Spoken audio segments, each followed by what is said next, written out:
Stop the share. Here I am. Okay. Sorry about that. There you is. Little technical issues here, but I got them down. Welcome, folks, to the episode 24 of Fright Lounge, the show in which the best horrorologists in town will discuss horror in depth for the newbies as well as the seasoned horror reviewers. I am your host, Rigor, from Then Is Now podcast, the East Meets the West podcast, and the other podcast, The Cult Movie Lounge. And Oh, I'm supposed to say that. I'm Bill Van Ryn from Fanzine Drive-In Asylum, and there just happens to be a brand new-ish that just dropped, Drive-In Asylum numero 26. You can go pick it up. Yes. With the what's his dude on the front from the movie we're going to talk about. Yes. With this is like one of the biggest features for me anyway that I've ever run in the magazine. You know, when I first started doing this 9 years ago, there was a very short list of people that I just had to have for Drive-In Asylum, and Zooey Hall was right up at the top, and I just couldn't find the guy. I mean, you'd think with a name like Zooey Hall, it'd be pretty easy to Google, you know, but turns out he stopped using that name in like 75, 76. So he's just David Hall. And I found someone else, like found him for an interview. I reached out and boom, there it was. So wow. Boom. Get it. Boom, baby. Sorry, I ran off before you. No, that's good. I asked a question, so it's all good. It's all good. That's awesome. I'm Mike Hill. I'm here frequently. Speaking of, this is going to be a good segue. Speaking of Googling people, I actually did I Google? Or no, it was on YouTube. I typed in Dantes Alexander, and some other guy named Dante Alexander popped up. And I don't know if he's a musician or not, but it was some random guy, and I was like, "Who the frick is this?" But then I found interviews with you, Dantes, looking all cool and hip and all that stuff, giving interviews and talking about music and stuff. It was pretty cool. I was like, "Hey, I know that guy." Well, you know, there's a common misspelling of my name. It's Dantes. Dantes with the S. Alexander. Yes, it's not Dante. I hate to be in, you know. No, I know. There's another account with that, with Dante. I was like, I know that guy. No, I'm just joking. I don't know that guy. But there's only one Dantes, and he has close to 14,000 monthly listeners on Spotify. And woohoo! Chicago Music Award nominee, and he knows some pretty cool people. He hung out with LaBouche a few nights ago, had some drinks, and he's pretty cool. And he likes to talk about himself in the third person. Well, because he is a third person. I mean, oh, I see. He is a third person. I mean, if you go to a party with Dantes, I'm not sure how we'll walk out. Ooh. All right. So there's you, yourself, and you. It exists outside of himself. Absolutely. You have to have an excuse to go crazy, and an alter ego is always the excuse to go crazy, right? Nice, nice. I love everyone's lighting and backgrounds tonight. Awesome. Cool. I just want to throw a quick disclaimer out there that a little while ago the power, like, it blipped for like a second and then it went back on, but we got all these notifications on Facebook that all these streets were down. Thankfully, it wasn't near us, but I'm just warning everybody. If this does go down, hopefully, I entrusted Mike Hill with being able to control the show, so I don't know how that works. We don't really see. But we haven't tested it yet. He just put my email, put me down as like the next available host or whatever. Yeah. But hopefully, if you blip out, it'll switch to me or something. But so that's it. I don't think anything's going to happen though. Where do you live? They're always losing power, right? Yeah, that is weird. We had that stupid fucking snowstorm a couple weeks ago. It's still the Antarctic there, and you had no power for like days, right? 3 days, yeah. Holy shit! Holy cow! I lost 2 days of work. Really? Yeah, it was bad. Wow. So, and it was like the only upside is you got to eat everything in the fridge before it goes bad. Yeah, exactly. Well, luckily we have a downstairs freezer and I have a couple of giant bags of ice in there just in case. And I did that. Smart. I took stuff from the regular freezer and threw it in the fridge. You can't put stuff out on the porch? Smart. It's a good point. I did that too, actually. I had a cooler and I filled it with snow and I put in like all the dairy products that were gonna smart. Yeah, that was pretty smart. I gotta give it to you. It happens here all the time too. So we've been putting stuff on the porch for years and years and years. Yeah. It's the best place for it. Mm-hmm. God. So let's do Fright Finds. I don't know if anybody else has stuff for Fright Finds. I got a couple. I do. Oh, I have awesome. one. All right. Why don't Dantes, you go first. All right, hold on a second here. Let me pull her here. Are you guys ready? I don't know. Like so I love We're Stephen ready. King, and I was out, and What Nice. is it? What's the name of it? this is Stephen a Stephen King. King book, Billy Summers. So Billy Summers. so I picked this up today actually at the thrift store. They had quite the Stephen King haul. So I also picked up Midnight Meat Train too. I was not aware that he did a book of that. So I'm excited to read all of that. Sorry, I just had to be kind of like nerdy and just Is Midnight Meat Train like a series and he did one of them? Or you know what? It was actually a movie that came out, I believe, in like 2005, and I've heard the title, yeah. Yeah, I've seen it's actually it's actually quite unnerving. Like, you know, how many of us ride the train and then there's some weird guy in the back of the train who's watching you, you know, and it just so happens to be that this guy on this train is like a professional fucking, you know, killer who has to collect like a certain amount of bodies to like pay his debt. So he's out there with like a fucking meat cleaver. He whacks this Chinese gal over the head with the fucking meat cleaver. And I mean, it's like really bloody. You guys would enjoy it. Yeah. It's really, really good. So What's his did name? did Brad Stephen Cooper's in King it. Bradley Cooper's in it? Yeah, he's the main character. Yeah. Ah, And Isn't he's that Clive Barker? really fucking That's creepy. what I was just looking up. I thought it was a Clive Barker story. Is it? I thought it was Stephen King. Oops. Sorry, Stephen. well, you just get your facts straight for fuck's sake. Sorry, Just kidding. Stephen. I if I'm We're talking giving you credit where you don't deserve it. Yeah, Sorry. it's based on Clive Barker's 1984 short story of the same name. Okay, Clive Barker, you are a genius. Stephen King, you're a genius too. I love you as well. Well, Please they're call me all for your films. I'd love to possibly star in one sometime. so would I. Me too. I don't make music, but I can act. That's true. He's So- a very good actor. Thank you. Is that book you just got like a new Stephen King book? Or an No, old this one? no, this is actually kind of old. This is like 10 years old now. But nonetheless, I was pretty excited to find it. It's like brand new. Like, how many times have you gone into the thrift store and you just see like perfectly brand new like Stephen King books? I even have I don't it's actually in the other room, but I actually ended up buying some books on cassette too by Stephen King. So I have to actually go pull out. Actually, I think I do have a cassette player on my DVD. Yeah, I do. I have a cassette player, so I'm gonna go listen to it later with some wine and you know, yeah. Nice. Nice. Some I have wine and it, some devil's tobacco, whatever What the do you hell it is. mean? I do not engage Devil's in such dandruff. foul things. I am a Chicago Music Award nominee. I don't even know what marijuana is. I see. Okay, well, I don't that's smoke okay. cigars I either, had no so idea if what you ever 420 see me- was until you I don't smoke don't- cigars. Is this special effects? Well, and I he don't looked know- cool I don't know what- smoking it too. I don't know what you're talking about. You can't prove it. Your It's word a against deep ours. fake. Even if we have video of it, no, that's a deep fake. All right, Michael, what do you got for us for our show and tell Fright? Oh, yes. I am being a little bit of a broken record.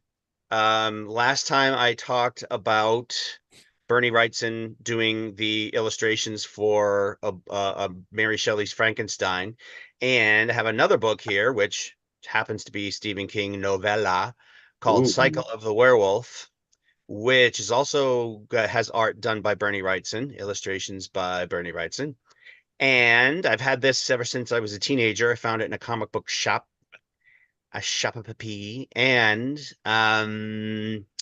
Silver Bullet is the movie that was made based on this book. Yes. And I've always hated that movie because I read the book first and I love the book. And the imagery in the book is so badass. And then when I saw the movie, I was like, that's a guy in a giant bear suit. Like, I don't anyway. But anyway, more pen and ink things like I talked about in the last episode. Very, very cool textures and things that he does in black and white, but also some color drawings in this one. There's a scene in the story where a character has a dream about everyone in a church congregation turning into werewolves and just like wreaking havoc on the inside of the church. And I thought this image was just phenomenal. Mm. See, it says Wright's in 1983, so this is a while ago. So I only have a couple more here. This is again showing like the pen and ink with the forest and the It's really cool. reflections of the sunlight on the leaves and textures and shadows and such, and I just love it. And then there's this one, which I love, of the werewolf ripping a policeman's face off. Oh I thought wow. that was a pretty cool picture. Um, and I don't know if that's in the movie. I don't think it is. And then this scene here where they find a bunch of pigs at a farm that have all been slaughtered by the beast. That art is really incredible. I mean, it's so Isn't it? good. And then I think I have one more. One more. Yeah, that so for each month, it's monthly because of the cycles of the moon. And so each month there's like a big black and white spread, and this is just one of the ones from August that I can't seem to scroll down. There it is. And it's very it turns almost into complete blackness at the bottom, but it's like you really get the sense that this house is like been neglected for ages. The grass is like 2 meters, 3 meters high. And I just really love the mood. Like there's the lighting and the textures of the different materials in all of his pictures. Hmm. Um, Not so much the face in this one, but I'm guessing it's because the guy's inside the car and there's not a lot of bright light on his face. But this whole thing and just like this, like where there's like Yeah. reddish lighting on the bottom and the bluish on the top, and so fucking awesome. Yeah, I like And badass. And then you can like that one with the grass that I just looked at and the worn out house, and then you look at this with the rain. I can like hear the rain when I Yeah. look at this picture, and I can just feel myself standing in the woods and like in that rain and seeing my breath. And he does such a great job of giving you a sense of time and place with all of his images. And that's it. I'm just this is my second Bernie Wrightson Lighting on contribution, the and bottom. I just had to share it. Nice. Yeah. yeah, I like that. It's cool.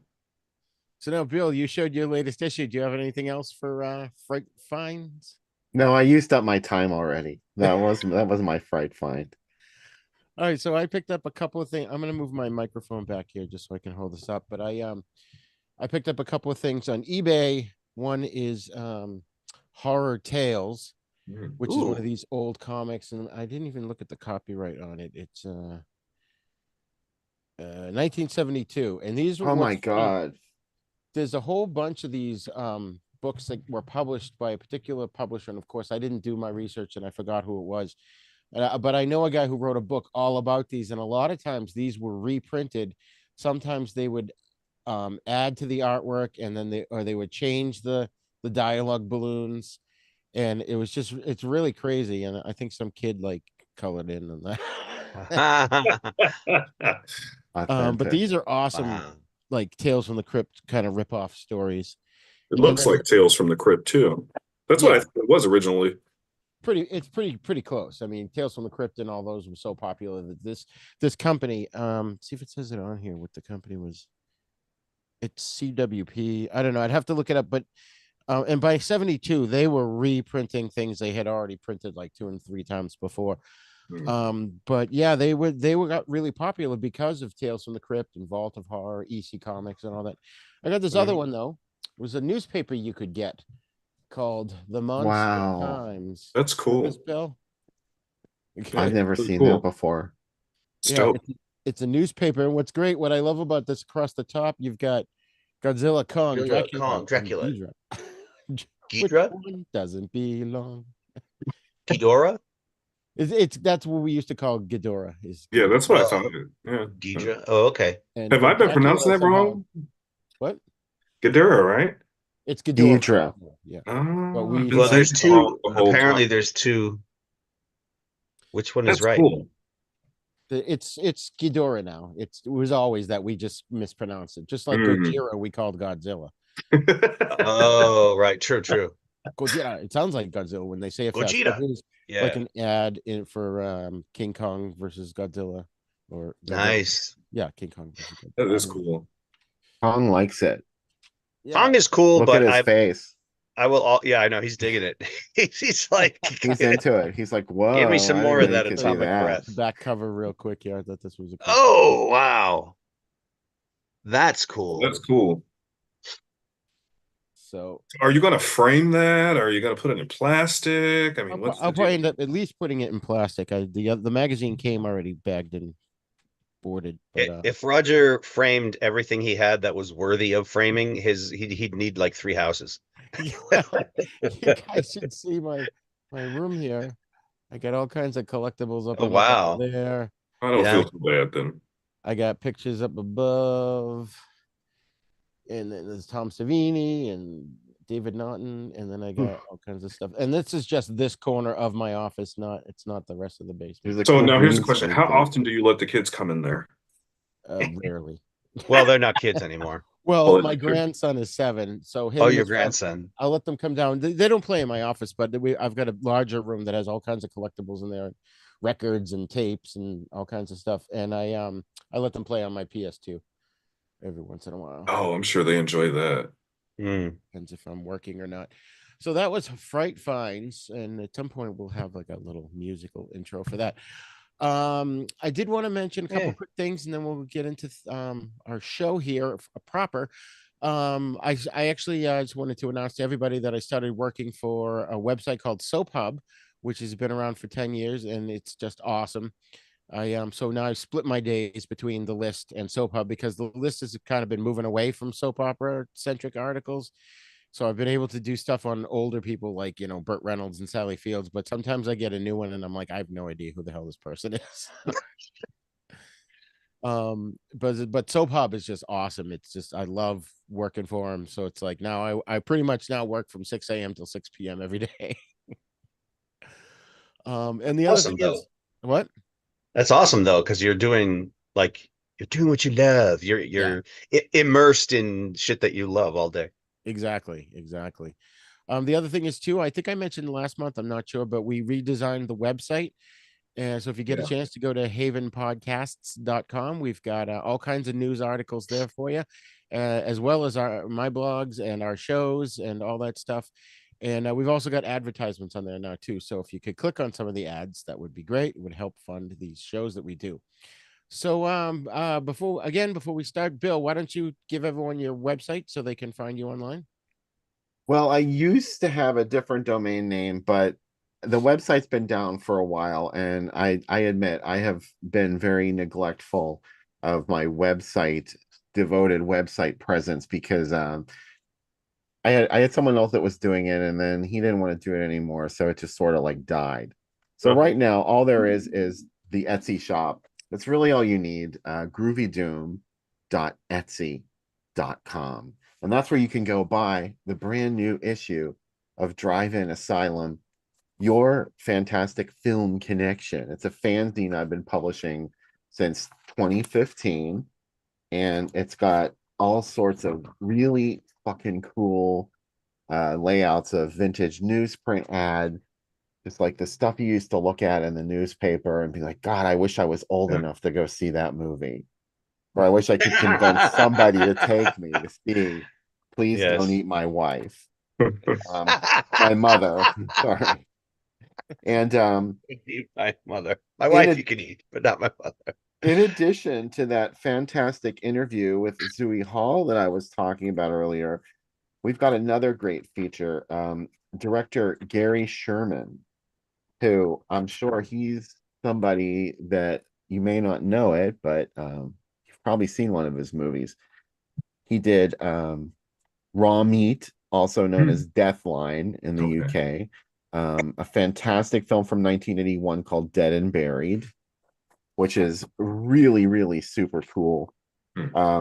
Vice Squad, which is another fantastic film that he did. Sorry, I'm getting used to the fact that it's backwards. And it looks He also directed Poltergeist 3. Okay. Oh, All right. It's forward to us when we look yeah, at it it. looks fine. No, but it's backwards to me, so I don't know whether Oh. left is right or right is left. Oh, I But getcha. so yeah, we got a great interview with Gary Sherman, an author, Paul Talbot, who has a book about Charles Bronson films. There's an interview with him and AC Nicholas, who is our resident Grindhouse, our authentic I was there Grindhouse participant from the classic era of like late 60s, early 70s, and drive-ins up until the early 80s. He writes something cool for every issue. This time he wrote a fabulous profile of that old USA Network TV series, Night Flight. Sorry, I was gonna Night say. Flight. Night Flight. And so that's in there too. Reviews of fantastic films, groovydoom.etsy.com. Awesome. Dantes? Groovy.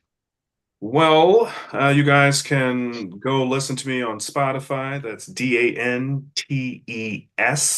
We were having a discussion about the proper spelling of my name earlier. You guys can go find me on Instagram, instagram.com/Dantes Alexander, or facebook.com/Dantes Alexander me. New music out July 5th.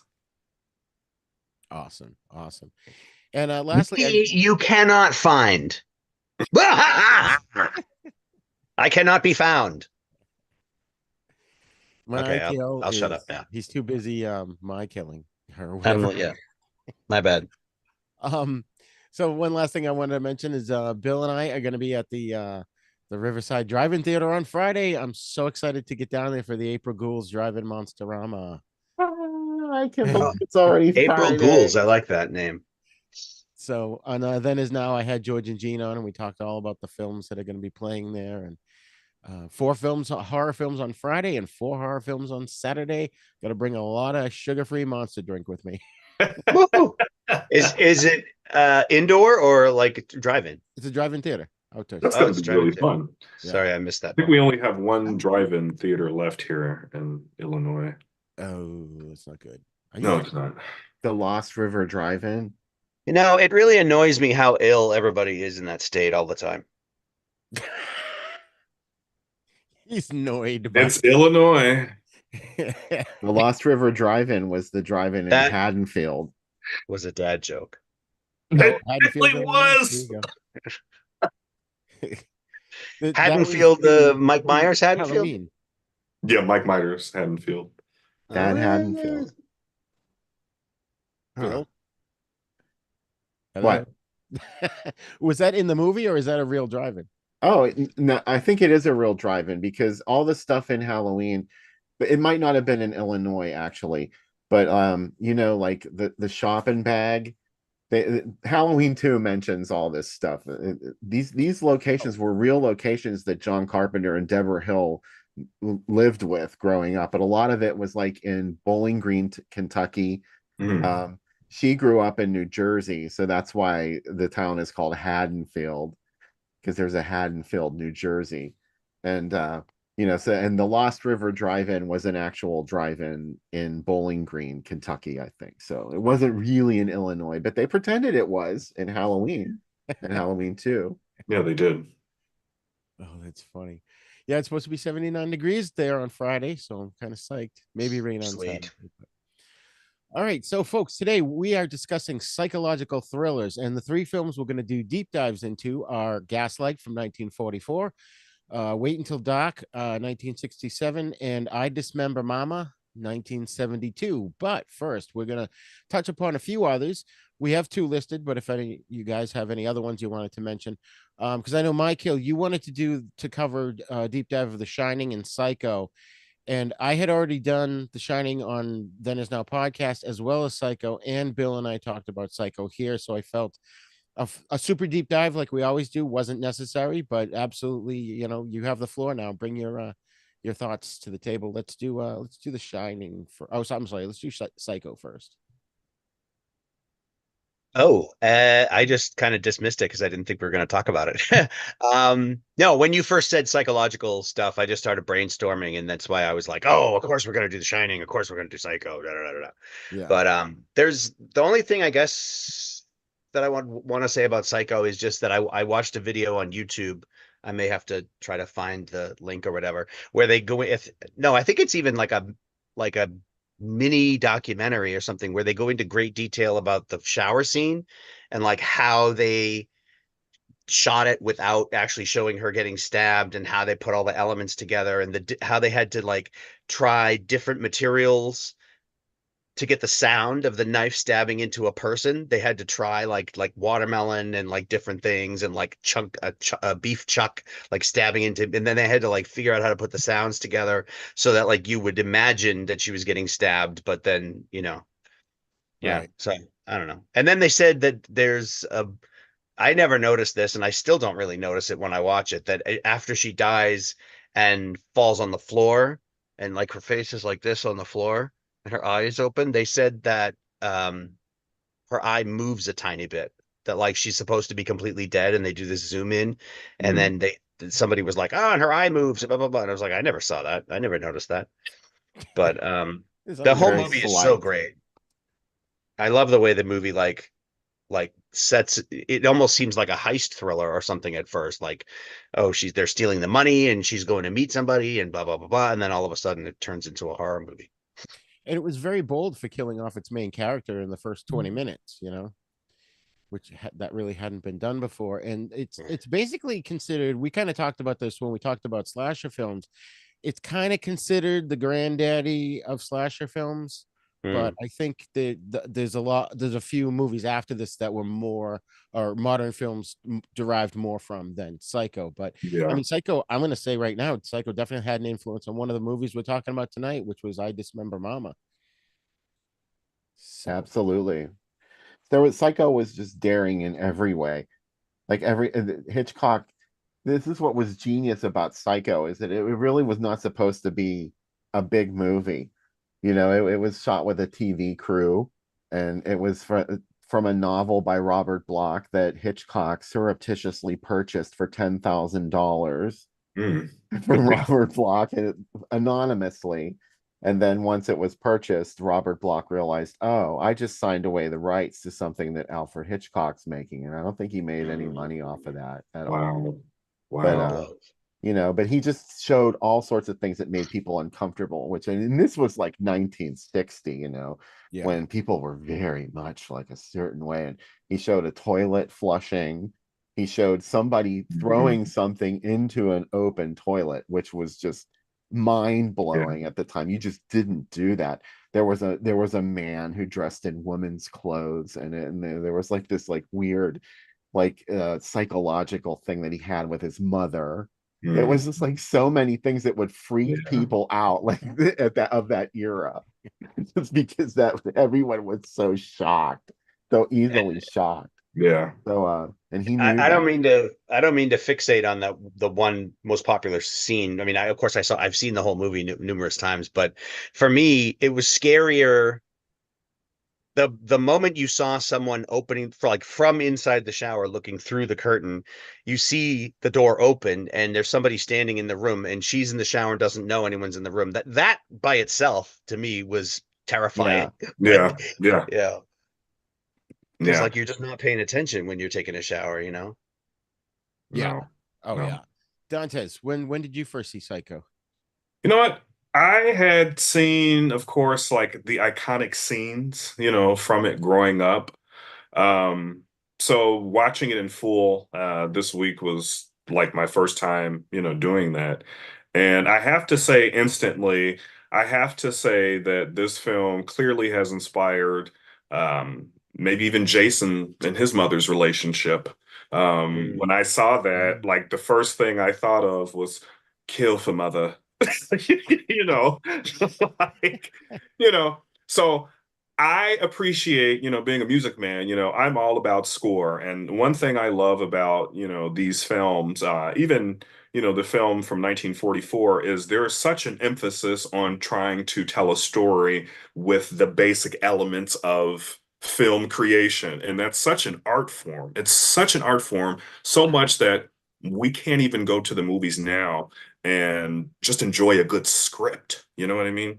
And that's, I think, for me, the most important part of this film is the script I mean, the music and the rapid editing, I almost had a seizure, like with the it was just, I mean, because when you first watch it, you're not expecting, all of the flashes and all of the lights. And I can totally see, that film at the time being something that would be completely shocking. And then I also did a little further investigation, and I found out that Janet Leigh, was that her from The Birds? Am I not mistaken? No. Tippy Hedren No, was in the bird. Tippi Hedren. Okay. For some reason, I had no idea that those two people were separate. So I went on for I think quite some time thinking that those two people were the same. But it's a great film, and I think if people, it's hard, I know, sometimes for us to watch black and white films when we live in like this modern era, but I really enjoy that, and it makes it easier for me to get involved into the story and the creepiness of it. Like there's a real chill that comes over you when you watch it, especially when you think about the already creepy, cheap environment of a motel, you know? Yes, yes. Isolated motel Motels are too, inherently creepy. in the middle of Yes. nowhere. You know, And they're all like ground floor rooms facing the parking lot, and you open the door, there's no entryway, you just open the door, you're in the bedroom. Like, that's just creepy. You're just so vulnerable at a motel.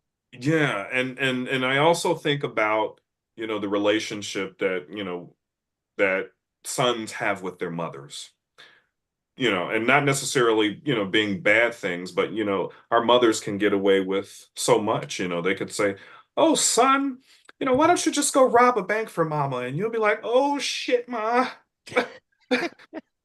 Oh, like, well, we're gonna go to jail, but we'll at least consider it, you know. And that's the perfect scenario, because who better to manipulate you and to have all total domination and control than your mother? And Mom. there's so many, funny sitcoms that you can think of where, men have, through the millennia been, overpowered by their mother even when they're married. So, Stop or my mom will shoot. you know, like, Like so, Everybody Loves Raymond. yeah, that's a perfect example. Yeah. I felt bad for Raymond. I did. Yeah. Funny. Yeah, Psycho is definitely one of those great ones that you could watch over and over again. It was a treat, man. It really was. Like I said, it was my first time actually watching it all the way through. Like, growing up, you always see like these iconic scenes, and when you hear, the music from that scene in the shower, I hate to keep talking about this scene, but it really is, it's like a release, like Yeah. it's perfect storytelling because it builds you up to that point, Hmm. and then it sucker punches you, and you try and find out like how the hell you got there. And that's really how I can describe this movie, because it's just good, plain old-fashioned writing. There is no tricks. Mhm. If you ever get the chance, Dantes, make sure you take advantage of seeing Psycho in a theater, Ooh. because it's a totally different experience in a theater. And I never realized this because I grew up watching it on TV, but I went to see it at a midnight screening on 35 millimeter, like in the 90s. Oh, And wow. it was, I mean, I've seen it so many times. I've probably seen Psycho like 40 times. Oh, wow. Well, it was one of those movies I had on VHS, so I watched it all the time. But it's so scary in a theater, even though you know what's happening. You know it's going to happen. You know they're going to pull the curtain back and there's going to be screeching music. What you don't know is that the volume and the sound levels have been manipulated for your TV, because if they left it the way it was theatrically, you wouldn't have heard some things. Like, remember when Janet Leigh's in that, this is one of the creepiest parts of the movie for me, when she's in the motel room and she's like, fuck, he wants to have dinner with me and now I have to like get rid of this fucking money. Yeah. And she goes and gets the newspaper and she's like folding it up, and then she hears this argument outside coming from the house. And when you watch it on home video and on TV, you can hear those voices like really loud, but in the theater you didn't. It was like this weird, like distant voice, that she heard, and she like even leans out the window to try and hear it better, and she hears that whole thing, but it's like creepy. And then like when the shower scene happens, like you said, Dantes, that music comes on. The thing you hear for like 3 minutes before that is water. Yeah. It's like this Mm. soothing shower, and it's really low. It's like just sort of quiet and soothing.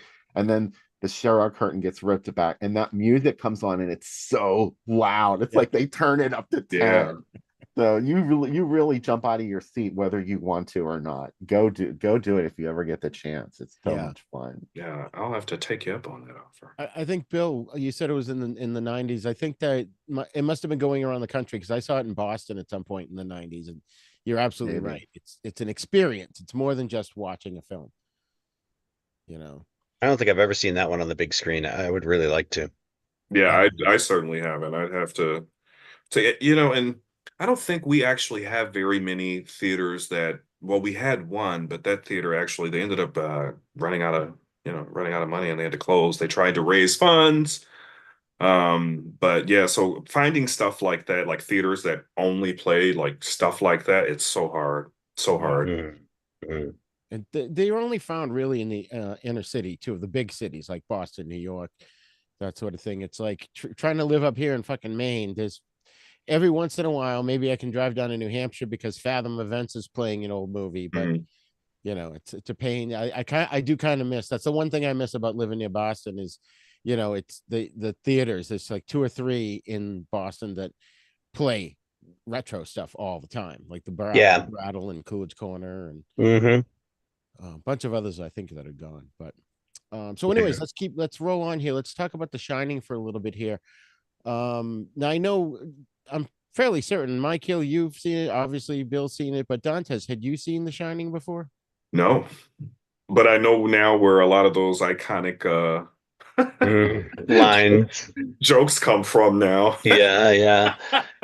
It's The- amazing. People don't know where stuff comes from, and then they Yeah. see, this older thing, and they go, "Oh, no, but seriously, guys, like don't laugh at me. Like my extent of knowing about this film goes as far as The Simpsons parodying it. I was gonna say it's the shindig. You Oh want to my get God. sued?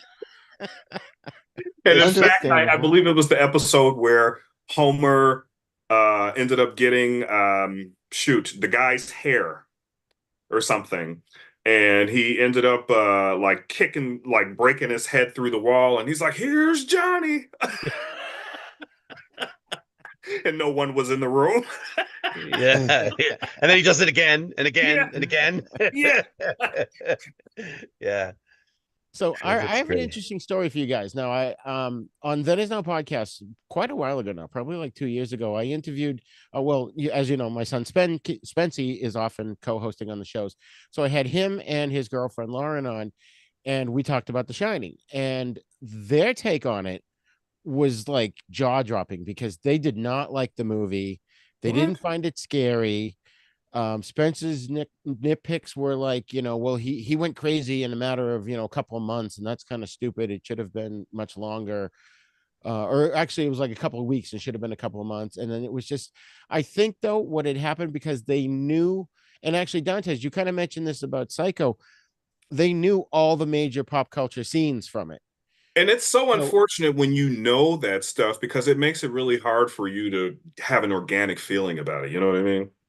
and that's what I think Yeah. ruined it. I think the hype, the overhype of it. I mean, look at The Exorcist is on the top horror movie lists everywhere, and when No one kids wasn't go that and watch bad it, either. yeah, when they go and watch it now, they're like, what's the big deal, But You need a time machine to go understand Yeah. why The Exorcist. It was another Psycho. It showed you things that people were really freaked out by that you'd never seen on a screen before. yeah. And it tapped into the religious fear because a majority of the population was still very religious. Yeah. Yeah, you can't. It's hard to avoid. I mean, it's very hard to be objective once your mind has been infiltrated by stuff like that. But like, if you want to give a classic movie a fair shake, you have to try to go into it without this attitude of like, okay, impress me. Yeah, totally. What makes this so great? How come so many people love this? And Yeah. I have to agree with you, just because you just reminded me of something that happened about a week and a half ago when I went to go see the remake of the Exorcist or and I was totally blown away, and I knew that there had been, like another reiteration of it, I think in the early 2000s. And I had saw that, so I was like, and I didn't make it through that because it was the girl from Save the Last Dance who was like in the role or whatever. And but I was so blown away, by just the story. And I think that's what really connects these films, through time is just the story. Like, and all of this shit is really plausible. And maybe, I don't know, maybe it's because I'm a musician and always out in La La Land anyway, but it's always plausible to me. Like, I can totally see, the church, which is being very neglected or whatever, do ungodly things to get people to come into the church. Yes, I totally can see that. Same thing, with The Shining. How many of us have not almost been driven to the point of fucking madness, and it could be, anything, and since we're in this age of self-care, and using words like self-care, The Shining, The Shining is a perfect movie that deals with what the fuck happens when you don't deal with self-care. Good point. Good point. I saw that in 1980 when it came out. My parents took me to see that, and I loved it. And I actually just saw it on the big screen back in 2020 when everyone else was shut down. The drive-ins around us were open, and the guy at one of the local ones was showing midnight horror movies on Saturdays. We saw Carpenter's The Thing. We saw this and a couple The others. Thing is great. Again, going back to The Thing's awesome, but going back to seeing this as well on the big screen, man, it was just a different time when it came out. I mean, I was 10 in 1980, so that this movie scared me, especially with having a little kid as one of the main protagonists, Mhm. You Yeah. kind of identify with him. I gotta say, I did not understand this movie when I first saw it. I mean, I did not understand. I mean, I really didn't. I didn't get it. The part that I was the most comfortable, and I don't remember what the context was when I first saw it, but um, the part that I liked the best was the very end when he was chasing them with the axe, because I was like, okay, that I can grab onto. Like, okay, like he's trying to kill them, they're trying not to get killed. Like, this is what I expect from a horror movie. But they're all the other like crazy like stuff earlier in the movie. I mean, I never wanted to walk out of it and say fuck this, but I was just like, what the heck? Like, my brain couldn't process it when I first saw it. So I think it took me like 3 times to really start appreciating the movie as a whole. Hmm. Interesting. Bill, did you see it theatrical? Lee? I've never seen the Shining on a big screen. I would love to. It's not even really one of my favorite films, but I like Stanley Kubrick films. I recognize his artistic genius. It makes me a little uncomfortable to watch The Shining, knowing what he did to the cast in making the film. Oh, Shelley Duvall basically had a nervous breakdown. really? Yeah, Scatman Crothers broke down in tears on the Damn. set all the time because Kubrick would make them do the same scene hundreds of times. I mean, making a movie, you do a whole bunch of takes, but like Kubrick was just insane. He just wanted them to do this over and over again. It was really hard for Shelley Duvall because she had to be terrified for most of the time. So she just Yeah. kept having to do this over and over again, and it just really broke her down. So, but I mean, there was a great result on the screen. You could tell. I mean, she's very authentic in it. Like she Yeah. really, Yeah. Yeah. obviously, because Yeah. that is real torment you are seeing Real terror. on Yeah. camera. And I love the fact that when this was brand new, Stephen King was just becoming a really big deal. Because this was by 1980, he really was pretty much a big deal. But The Shining was another one of his early books that was just amazing. There are a lot of differences between the novel and the movie. King doesn't like it, or he didn't when it first came out. He probably has gotten kinder about it in the years since. But I really dig it. It's just it's not one of my favorite movies for some reason. Yeah, I could Fair. see that. One thing I did want to bring up about this film was that the you know, you walk away kind of thinking, oh, the whole thing was in Jack Nicholson's mind. He lost his marbles for whatever reason. But there's this shot towards the end where Shelley Duvall's running, and I think she goes into the ballroom, and the ballroom is just full of all the corpses of the people who died. Mm-hmm. And Yeah. she saw stuff. There was, I think, one or two other things that she She saw. saw the blowjob too. That's right. The So two it's like, furries. was it One of them all in was a his mind, furry. or was it really there? But But I like that's to. Oh, go ahead. sorry, no, but I think that's like at the time, I think what Stephen King had did, it was revolutionary, by leaving that like cliffhanger by saying like, is it real, or is it fake? um I saw another movie that sort of, it was with a woman. I don't remember who. I can't remember her name. It was it a Lifetime movie or something, but it was something similar where um she had like essentially just like lost her mind, and she couldn't like remember like who was what. And then they found out that she had gotten diagnosed with like bipolar or something. It might have even been the movie with Holly Berry that I'm speaking of, but Gothica? Gothica, that's it, yeah. Not as intense, even though it's a newer film.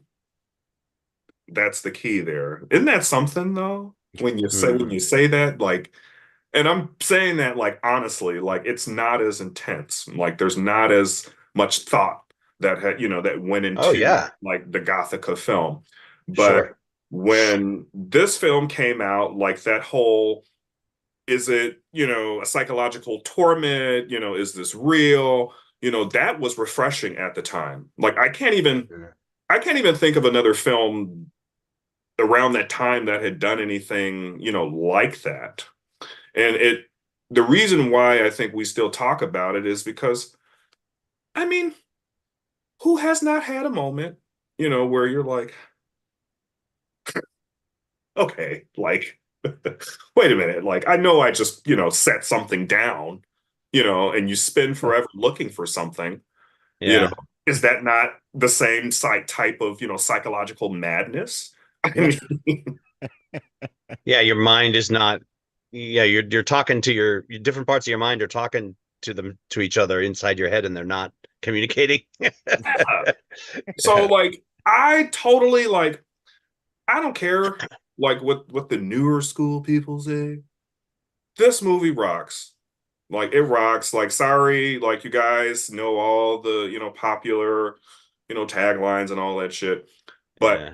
if you really want to know about this movie, you gotta sit down and you have to watch it, because Right. how you actually get to the Here's Johnny moment is just as fucked up.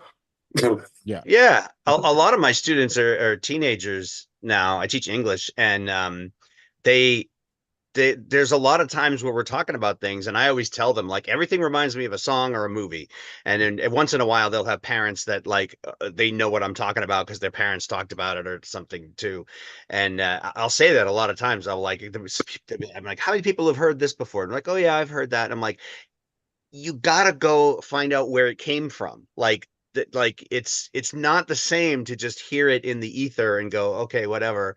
I mean, if you don't care, you don't care. But I mean, if you're at all interested in expressions and where they come from, or if Like it's living your life and being able or to if have a it's conversation with people. Yeah, you yeah, if know it's these something things. that you say a lot, I mean, things get passed down through the generations, and you hear people making references and using idioms and stuff that you Yeah, you don't know gotta give where you the a hell they bump came there. from.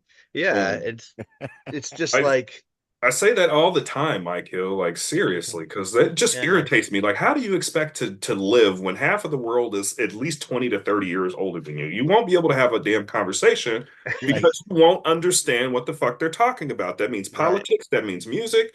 I mean, right, that means everything in your life and at least 10 years prior to when you came. Yeah. at And least, Sorry, kids, I had to say it.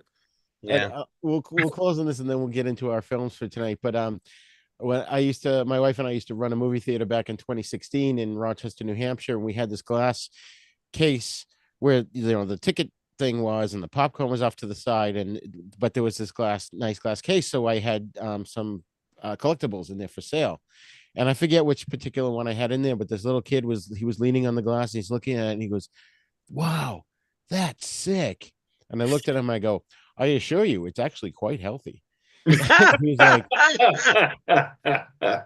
he had no idea what I meant.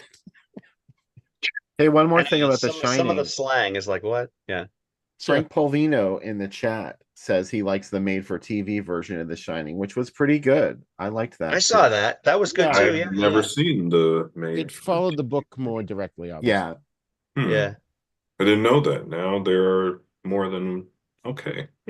I'll have to look at it. Because in the book, it's not a hedge it's not a maze made out of hedges. They're animal shapes. Yeah. And they move. Oh. But like you turn and then they're not moving, and then you think, then all of a sudden they're in another position, you know. They actually made the ending was much more violent too, because in the book, Jack Nicholson's character, the dad, like he attacks Wendy with a croquet mallet, and he really almost kills her. He like very nearly beats her to death with it, and she's severely injured when she leaves the Overlook Hotel. Scatman Crothers' character does not die in the book, right? And he actually rescues them, because the reason they can't leave is because I guess it's that way in the movie too. He brings that snow cat up, and takes them away, but he lives in the book, so it's somewhat of a more happy ending. And what's his name? Jack Nicholson blows up the Overlook. Yes, there's an explosion. Which by the way, I like the sequel too, Dr. Sleep. I thought that was very well done. Did you guys? I think you saw that, Mike Hill, right? I did. Yeah, Ewan McGregor was a grown-up Danny, and he come to find out there are other telepaths like him. Well, obviously there was Scatman Crothers, but he meets other people who are telepaths as well, and some of them aren't so nice. And it's very well done. Good. Yeah. Speaking of Stephen King novels, where the movie is very different from the book, I think I may have said this before, but the Cujo, about the Saint Bernard that gets rabies. Yes. And goes a little nuts, and he's this huge dog, is out like attacking everything that moves. I read that novel like last year, and the ending is very different from the movie, like very different. And the book is so awesome. I was just like, because I had seen the movie, but I had never read the book, so I wasn't expecting the ending that I got, and I was like, that was so awesome. The movie was a cheat. Like, you could do anything in a novel. You could pretty much do anything in a novel. But like with movies, they're so afraid to do certain things, Yeah. Dee Wallace was on Then Is Now, and she said that was her favorite horror movie that she did. And that whole scene at the end, she wasn't supposed to break the glass, because they didn't think, in the car, they didn't think she was going to be able to do it. They're like, yeah, just whack it a couple of times and we'll fix it in post. And she said she was so caught up in the moment, and all she could think of was, I got to get that kid out of there. The dog's going to attack and he's suffocating. And with all her might, she whacked that back windshield and shattered it. And everyone on set was stunned, and she didn't stop. She scooped the kid up and ran to the porch of the house that was there, and just kept going it. And they just kept rolling on the film. That's awesome. That's awesome. Oh, wow. We got it. Yeah. But if you are at all interested in that story as a story, I also, this is neither here nor there, but what I really like about that story too is that there are bits of it that are sort of from the dog's point of view to some degree. I mean, it's like third person, but they're talking about like where, and like I also really love going back to books I read in school, like The Call of the Wild, and I like, love that movie. and there's like, it's a book. It's a book. Talk about it as if it's a movie first and a book second. It's a book. I love that movie so much. So anyway, the book, both of those books are written largely from the animal's point of view, and I always love stuff like that. I don't know why, but are you talking about the recent one? No, with Harrison Ford. The old one. Okay. Oh, God, no. I don't even know the old one. I've never seen a movie version of it. I can't. It's like one of my favorite books. I like. Oh, can't I saw it as a bring kid. It myself to. had Guy Williams from Lost in Space, the dad from Yeah, Lost. that's the one that I saw. Yeah. Oh, all right. I don't know. I I don't watched know. I've that. never seen it. We actually had to do a book report on that, I remember, and then we watched the movie as a class. Wow. I read it in school, but I don't think that. When was the movie made? In the 70s? No, Uh, the one I saw was like the 50s. I think so, yeah, because Oh, yeah, it was okay. like one of the God, I feel so old. What is it called? Like what are Old they? Yeller, like Back with Old Yeller, like that kind of movie, like that kind No, of but time it was period. like I forgot what it's called, where they made like you have to pick like a certain amount of like books or whatever that you're going to read for the year. It was like Yeah, a club or something. yeah, Come around to the schools. Do you guys remember? They'd have like yeah, Scholastic yeah. books. that's it. Yes. Ah, it was like on the tip of my tongue. Bill remembers everything.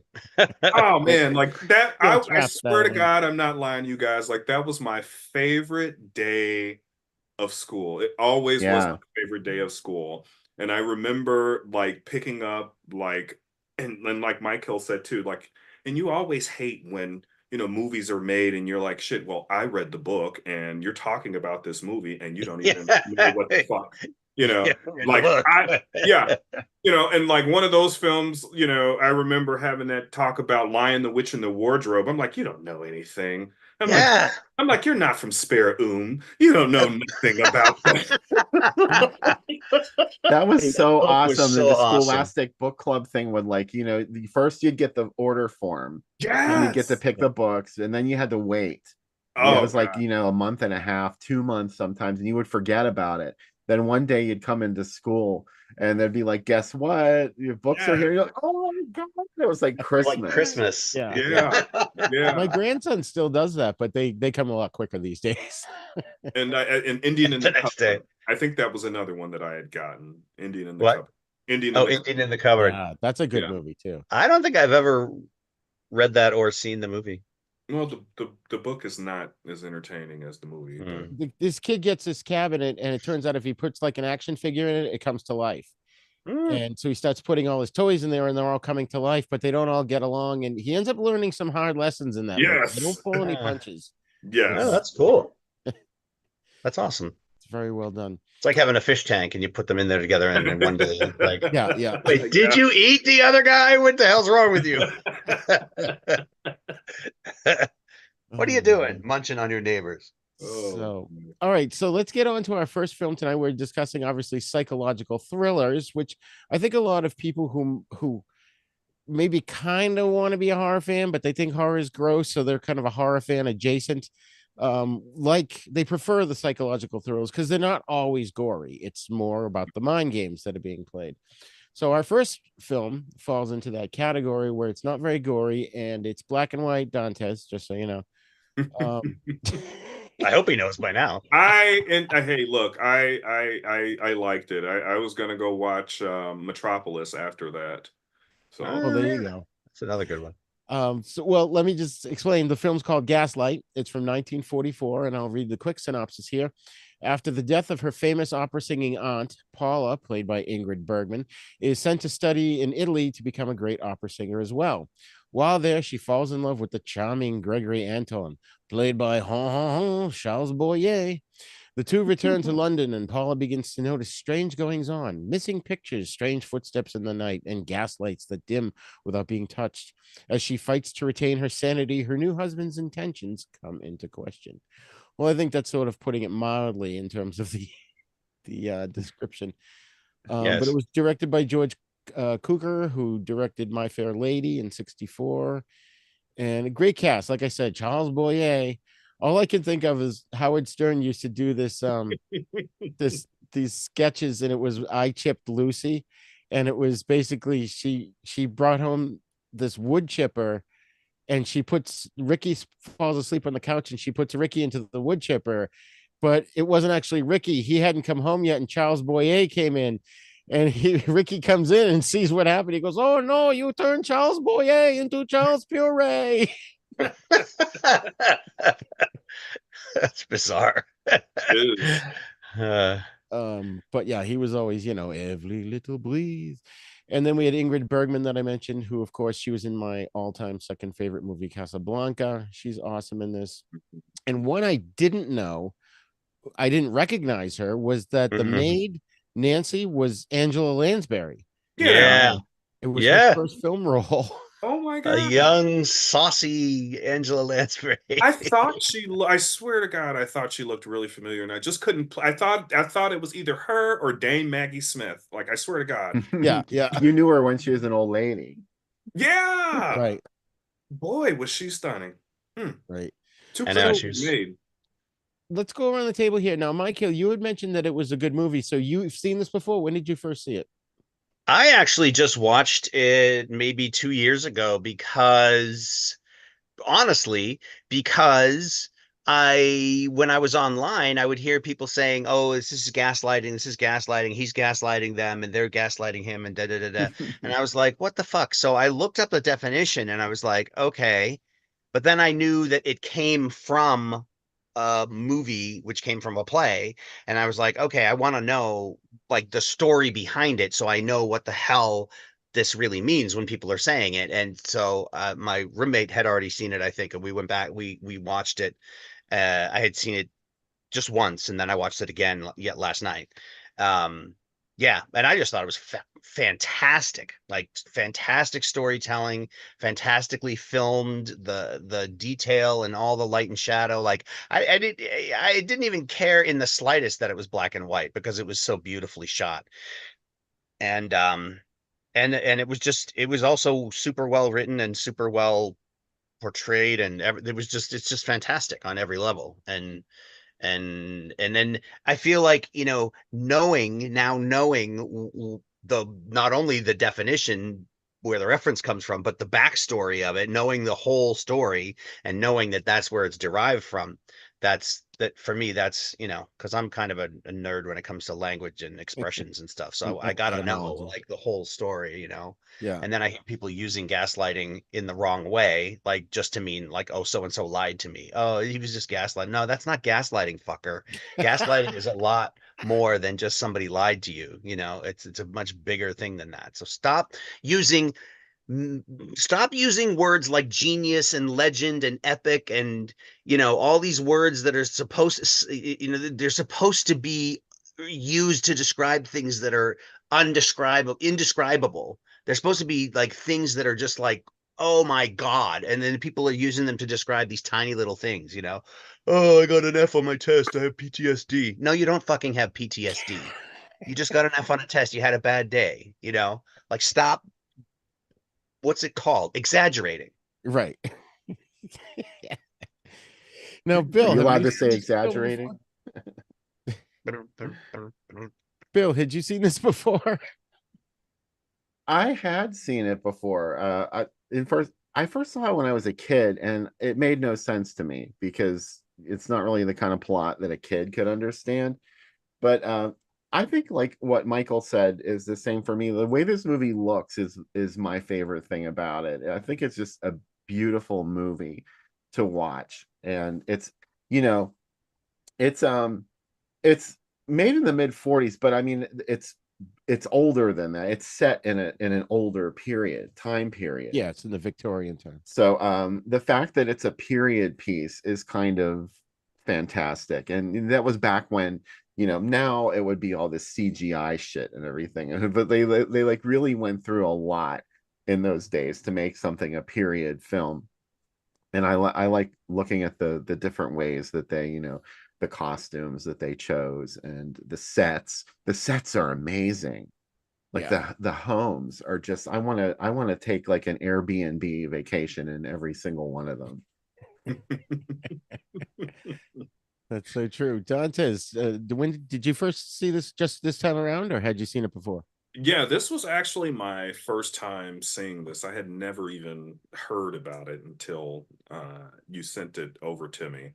Um, I hate to agree with everybody, but it just simply is like it's a warm. I'm not saying warm like it's warm like lovey-dovey. I'm saying like the costumes are warm. Like you can feel like the legitimate like struggle that these people went through to bring this shit to life.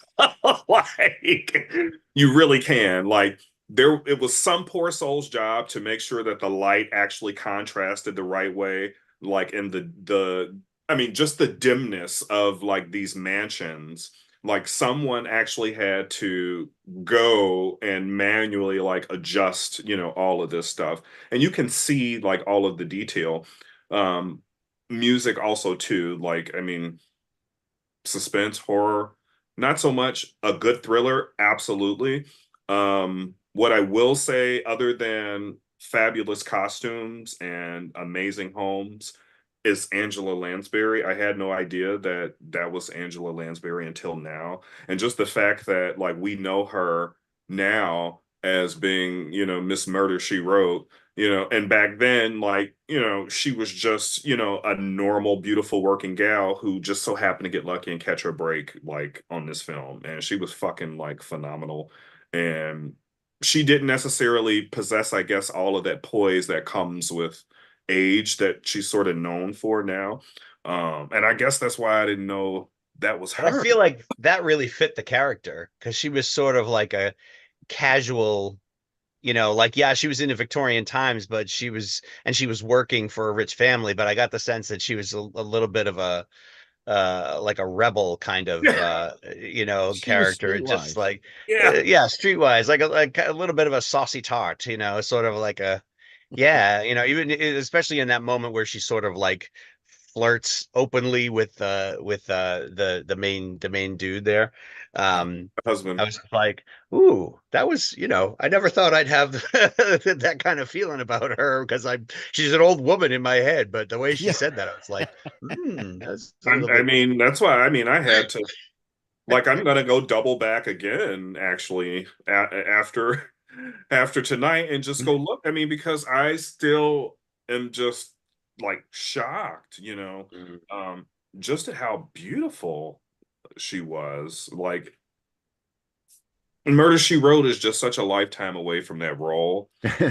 Yeah. And, You should and watch her in a movie called The Manchurian Candidate Oh sometime. yeah. now I've With heard about this film. Yes. I've heard she about this film. she's in that.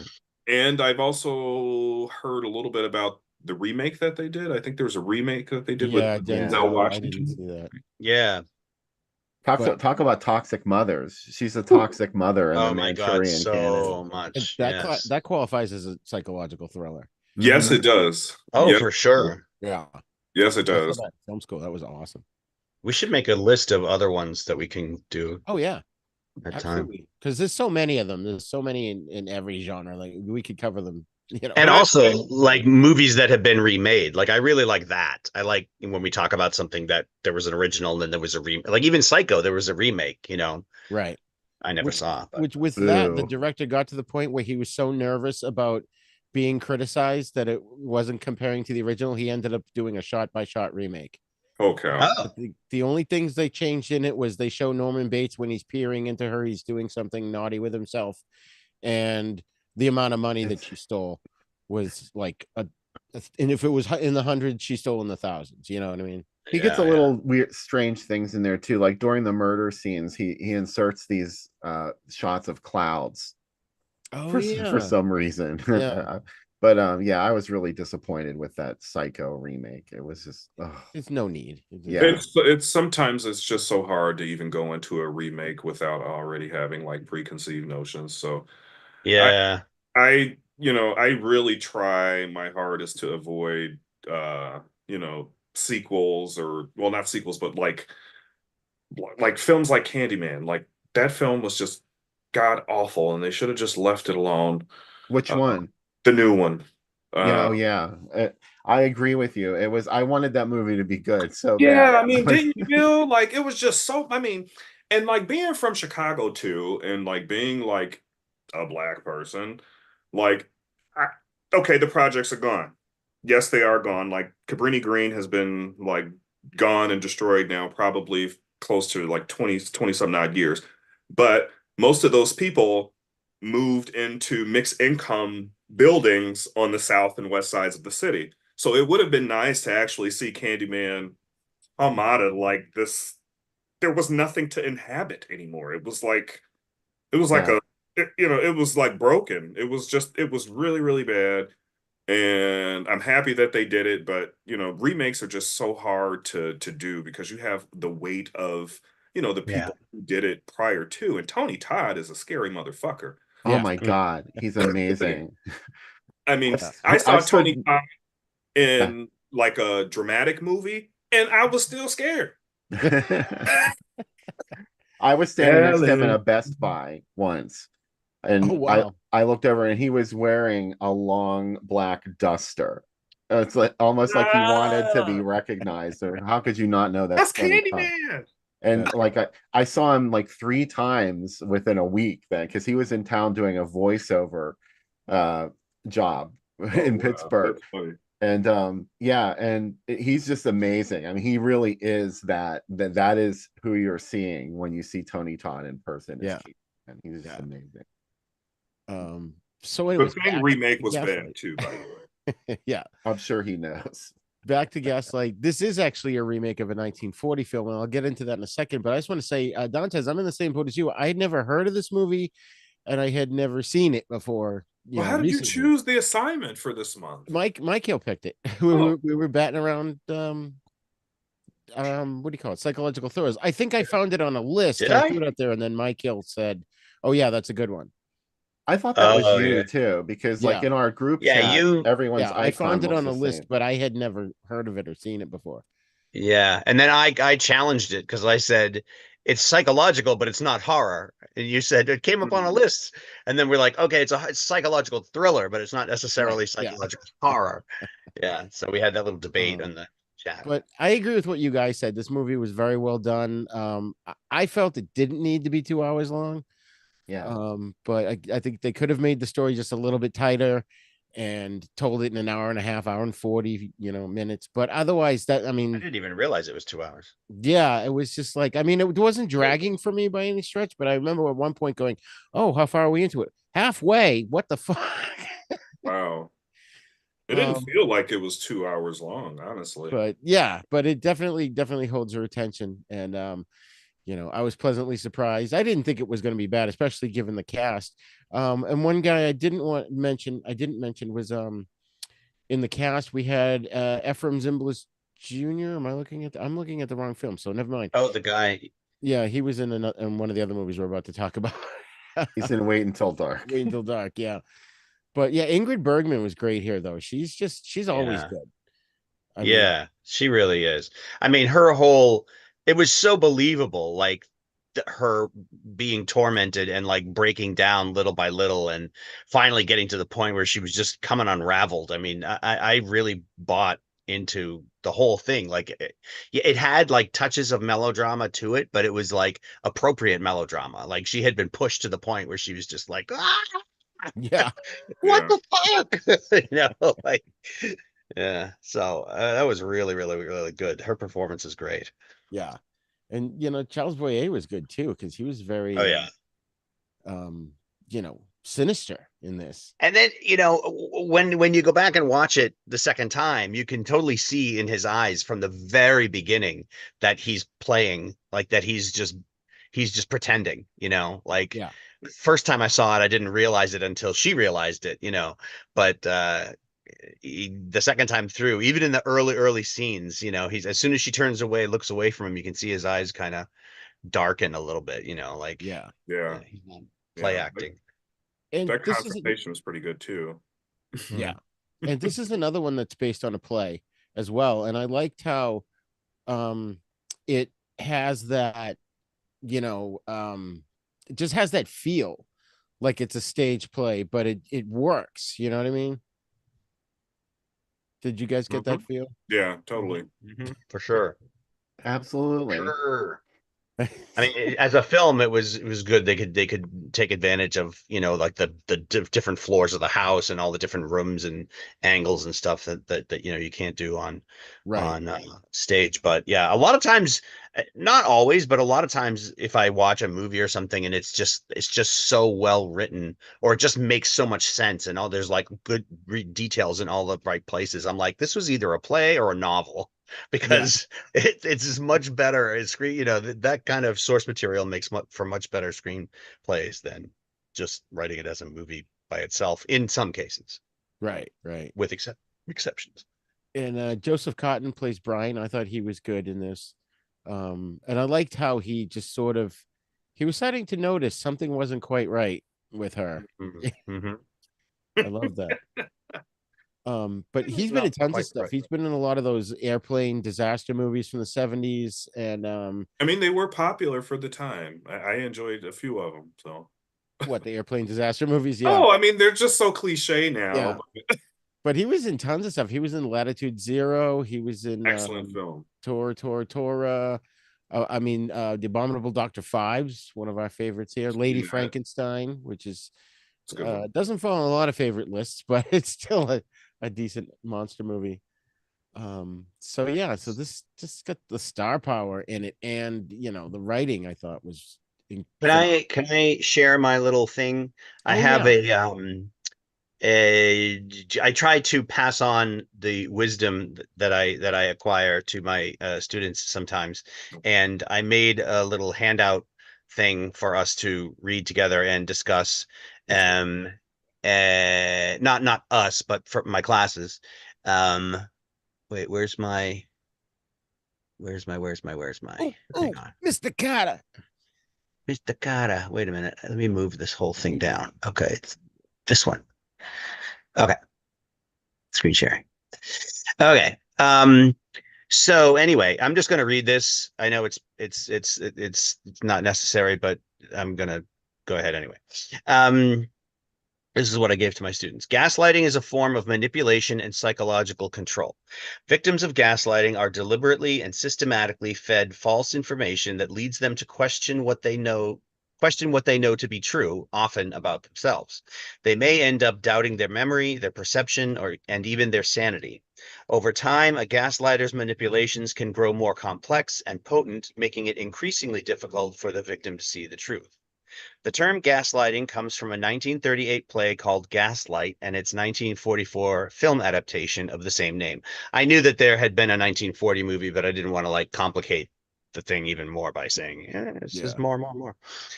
In which a man gradually convinces his wife that she's losing her mind so he can put her in a mental asylum and take all of her money. Again, I simplified. Gaslighting can occur in personal or professional relationships, and victims are targeted at the core of their being, their sense of identity and self-worth.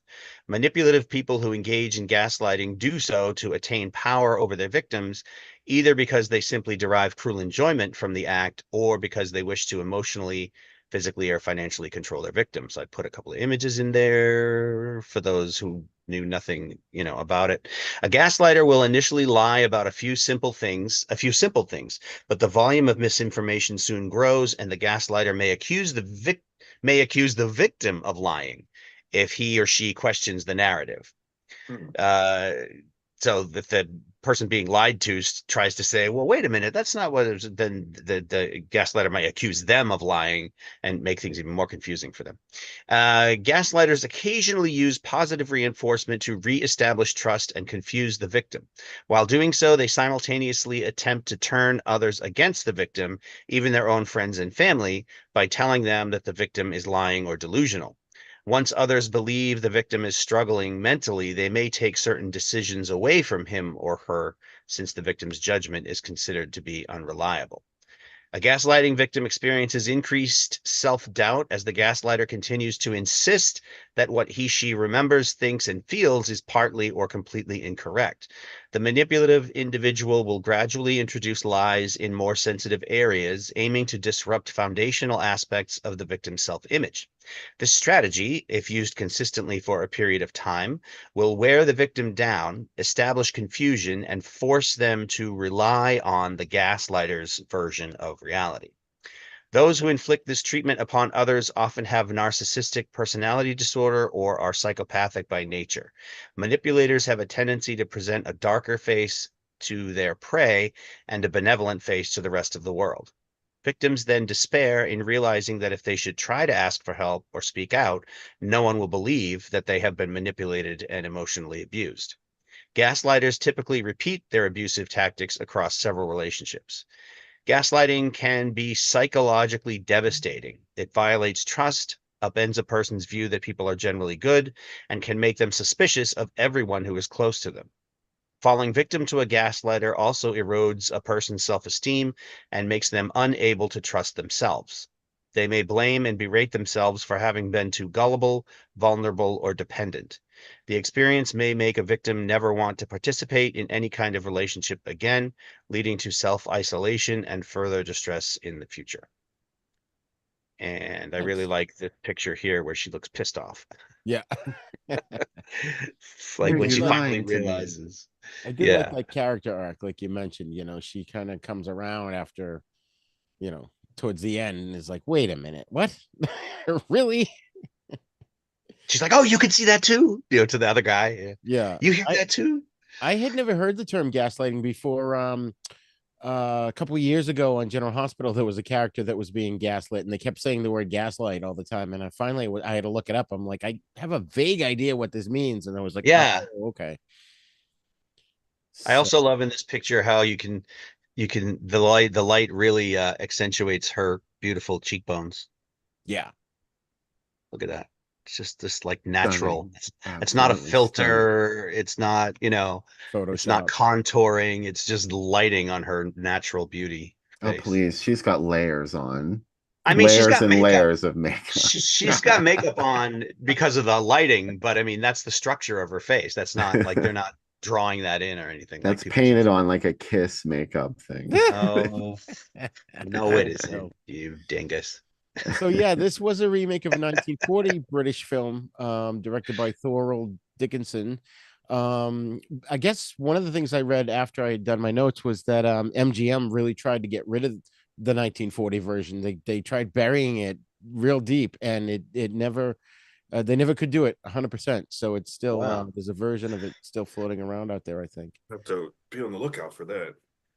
Bill, Yeah. have you ever seen the 1941, or do you know anything about it? No, no, I Hmm. don't. I didn't even really know that there was an earlier version. So, no. And that's what MGM wanted you to think. That's right. Yes, exactly. Oh, let me There's no earlier one. let me share the movie ads before I forget. Oh yeah. Find them. Of course, I don't see them now. Oh, there it Gaslight. is. Who you gonna be tonight?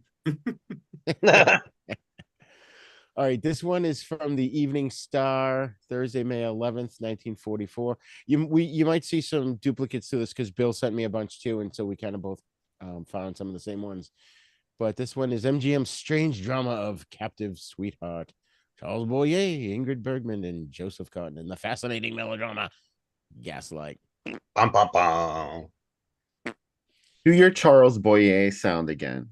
I'm Charles Boyer. Every little breeze seems to whisper Louise. Love it.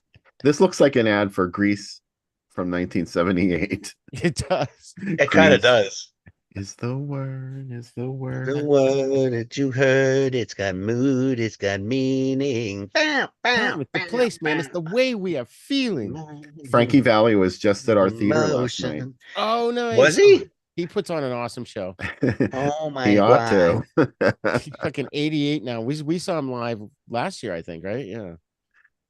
I just saw him on The Sopranos. He was on a couple episodes of The Sopranos. Oh, really? Yeah. Like, yeah, But I've been watching that recently with my roommate. We just saw him on a few episodes. Spencer has a whole list when I'm in the old folks' home. That's going to be one of the TV shows that I got to watch. Oh yeah, it's good. It's good. That and I avoided it for a long time because sometimes mafia stuff turns me off, but it's like an addictive show. I don't know. It's something about it. Yeah. It's so good. What else is on the list? So, Breaking Bad. Breaking Bad, although I did kind of start watching that a few months ago, but then I ran out of, I just don't have time. Yeah. So that's on the list. What's the one with the motorcycles one with Ron Perlman and Jeff Kober? Sons of Anarchy. Oh, I have never seen that, but I know of it. That's on my Okay. list. I can't wait to watch. Well, I can wait, but so right. So we've got another one. This is from the Lexington Leader, Sunday, June 11th, 1944. Excuse me. What's cool Latest is news from the battlefronts. Yeah, I kind of liked that because kids today don't know that, you got your news from the movies. You went to the movie theater Yeah, and they played newsreels before the films. yeah, yeah. There was no TV at this point. Um, That's right. and one of the road movies, Road to Victory with Sinatra and Bing Crosby, Charles Boyer. Beep. No. He's no. Do you S'il not vous believe plaît. yourself, madame? Uh, If it's not Baroque, don't fix it. this is love, clouded by evil, darkened by a secret no one dared to guess. Oh. You kind of make him sound like Charles Nelson Riley. He doesn't Oh, sound like Charles Nelson Riley. oh. And it was playing with and I guess the other theater was the Ritz. This was at the center. Ritz. The Miracle of Morgan's Creek. I can't see because my camera's in the way. All Yeah. right, the next one is this was just it was an article about it, but I just clipped the picture because it said villainy in the attic, and Charles Boyer is the sinister husband in Gaslight up in the mysterious attic of the London house where he lives with his young wife, whom he attempts to drive insane for his own evil purpose. It says. And then another one with it's got Joseph Cotton in it. And It's like he's got where's cotton in Aaron his Blood eye. himself. hold on. Where's the ones that you sent me, Bill? I thought I put I didn't send you any for Gaslight. That's right. Okay, never mind. I gaslighted you just now. Yeah. I'm losing my mind. He made you believe. For whom the bell tolls. Apparently, she was very successful in that, and she's back in Gaslight. But she had already done Casablanca in 1942. Yeah. So, all right. So we'll get back here. So, any final thoughts on Gaslight? Oh, wait, Dantes, did you give us your? Yeah, Yep. give us your final thoughts on it, or anything else you want to say? You know what I really enjoyed more than anything about this film is just the simplicity and the power of manipulation. And I think the moral of this story is watch your family. No, I'm just kidding. Don't But trust anybody. Right. Trust no one. It's true. You're more likely to be murdered by someone you know than someone that you don't. So you have to watch your family. The murderer you know and the murderer you don't. Yeah, I like that Charles Boyer was scary in this. The whole cast was great. I love that it was a stage play, like I mentioned. It did seem kind of racy, for its time. Especially with Angela Lansbury's character. She was sneaking off with the cop there. Yeah. Ooh. And just the way she leered at Charles Boyer's character, like when he said something to her about like toward the later part of the movie, like, oh, I don't know if you're necessarily the appropriate person to be, taking care of your mistress, here in the house. And she said, well, she's not the only one who lives here, or something to that effect. And Yeah. she kind of took like a half step forward and kind of looked him straight in the eye, and he was like, oh. She lifted up her Victorian era hoop skirt and showed him her ankles. Yeah. Oh. No doubt she probably did. I didn't see that in the shot, but No, doubt. I was just exaggerating again. Well, ankles used to be a very erotic thing, right? Yeah. That used to be like Because it was all you could see. Yeah. Before the miniskirt was invented. Years before. Oh my god. All right, so that was our discussion of Gaslight from 1944. I watched it on HBO Max. I don't know where you guys saw it. I saw it on Max. Yeah. Which is Max. I could still call it HBO Max. I know. I'm an old man. Me too. In my day, we All called right, it HBO Max. I do need to take a brief break here. Do we want to just me go dark and take my break and you guys continue to talk, or do we want to take a full show break here? You go dark. I would like to take a break and go get some coffee. All right. All right. Let's do it, folks. We're going to take a break. I will share the intermission. I know a couple of people last time were concerned that we we had ended the show, but we haven't. So well, I can stay on and babble. And oh no, I guess we're doing an intermission. Okay. You can talk if you want to it, but you said you had to take a break anyways. How do I wait? I can't mute my. Oh, there we go. I muted myself. I didn't mean to. Okay. I muted myself. Now I'm going to mute it again.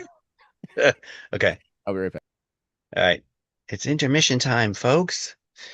Yeah, so I do want to get some coffee, but I will babble for a couple of minutes just to make sure that nobody thinks that the show is over, even though it just says intermission time. But you never know. We do have a lot of technical difficulties on this show at times.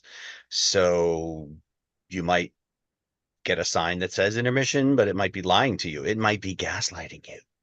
Because in fact, in truth, we might actually be uh, having difficulties and be unable to show anything else. But in this particular instance, people are breaking and the intermission is in fact an intermission. Sometimes he uses the intermission that with the music that from Monty Python and the Holy Grail. I think it's from Monty Python and the Holy Grail, where there's like a really brief intermission in the middle of the movie, and it goes.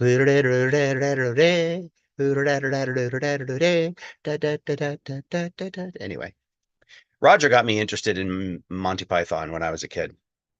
Roger and I are just lunatics. We met at a comics drawing class in our hometown, Stoneham, Massachusetts. Stoneham, if you want to spell it. But we all said Stoneham because we're from Boston. We don't pronounce H's. Stoneham. But anyway, yeah. And then we've just been friends ever since. And he has polluted my mind with all kinds of horror. We were already into a lot of the same, science fiction and stuff like that and superhero stuff. But I really was not a big horror person until I started hanging out with Roger. And in the beginning, I was very skeptical. I remember he wanted to show me Evil Dead 2. And I just thought, I don't remember. I think he and I met when we were like 12 years old-ish. And so somewhere in the next year or two, I forget exactly, he wanted to show me Evil Dead 2. And I was like, do I have to see Evil Dead 1? And he was like, no, no, no, no, no. And then I was like, I gotta say, that sounds like that title, Evil Dead, it just sounds so on the nose. It just sounds so cheesy and stupid. Like, you're really gonna make me watch a movie called Evil Dead? Like, it just sounds so basic and lame. And he was like, yeah, yeah, yeah, yeah. And then by the time we got to the part, first of all, I loved the movie the first time he showed it to me. And I remember specifically being in the middle of the scene where Bruce Campbell is smashing plates over his own head because his hand has become possessed. I was rolling on the floor laughing, and by that point I was sold. I was just like, this movie is so awesome. And then when he attaches a chainsaw to his hand after he cuts off the possessed hand, he attaches a chainsaw to his hand, so it's like part of his body. That's awesome. I went as that for Halloween once.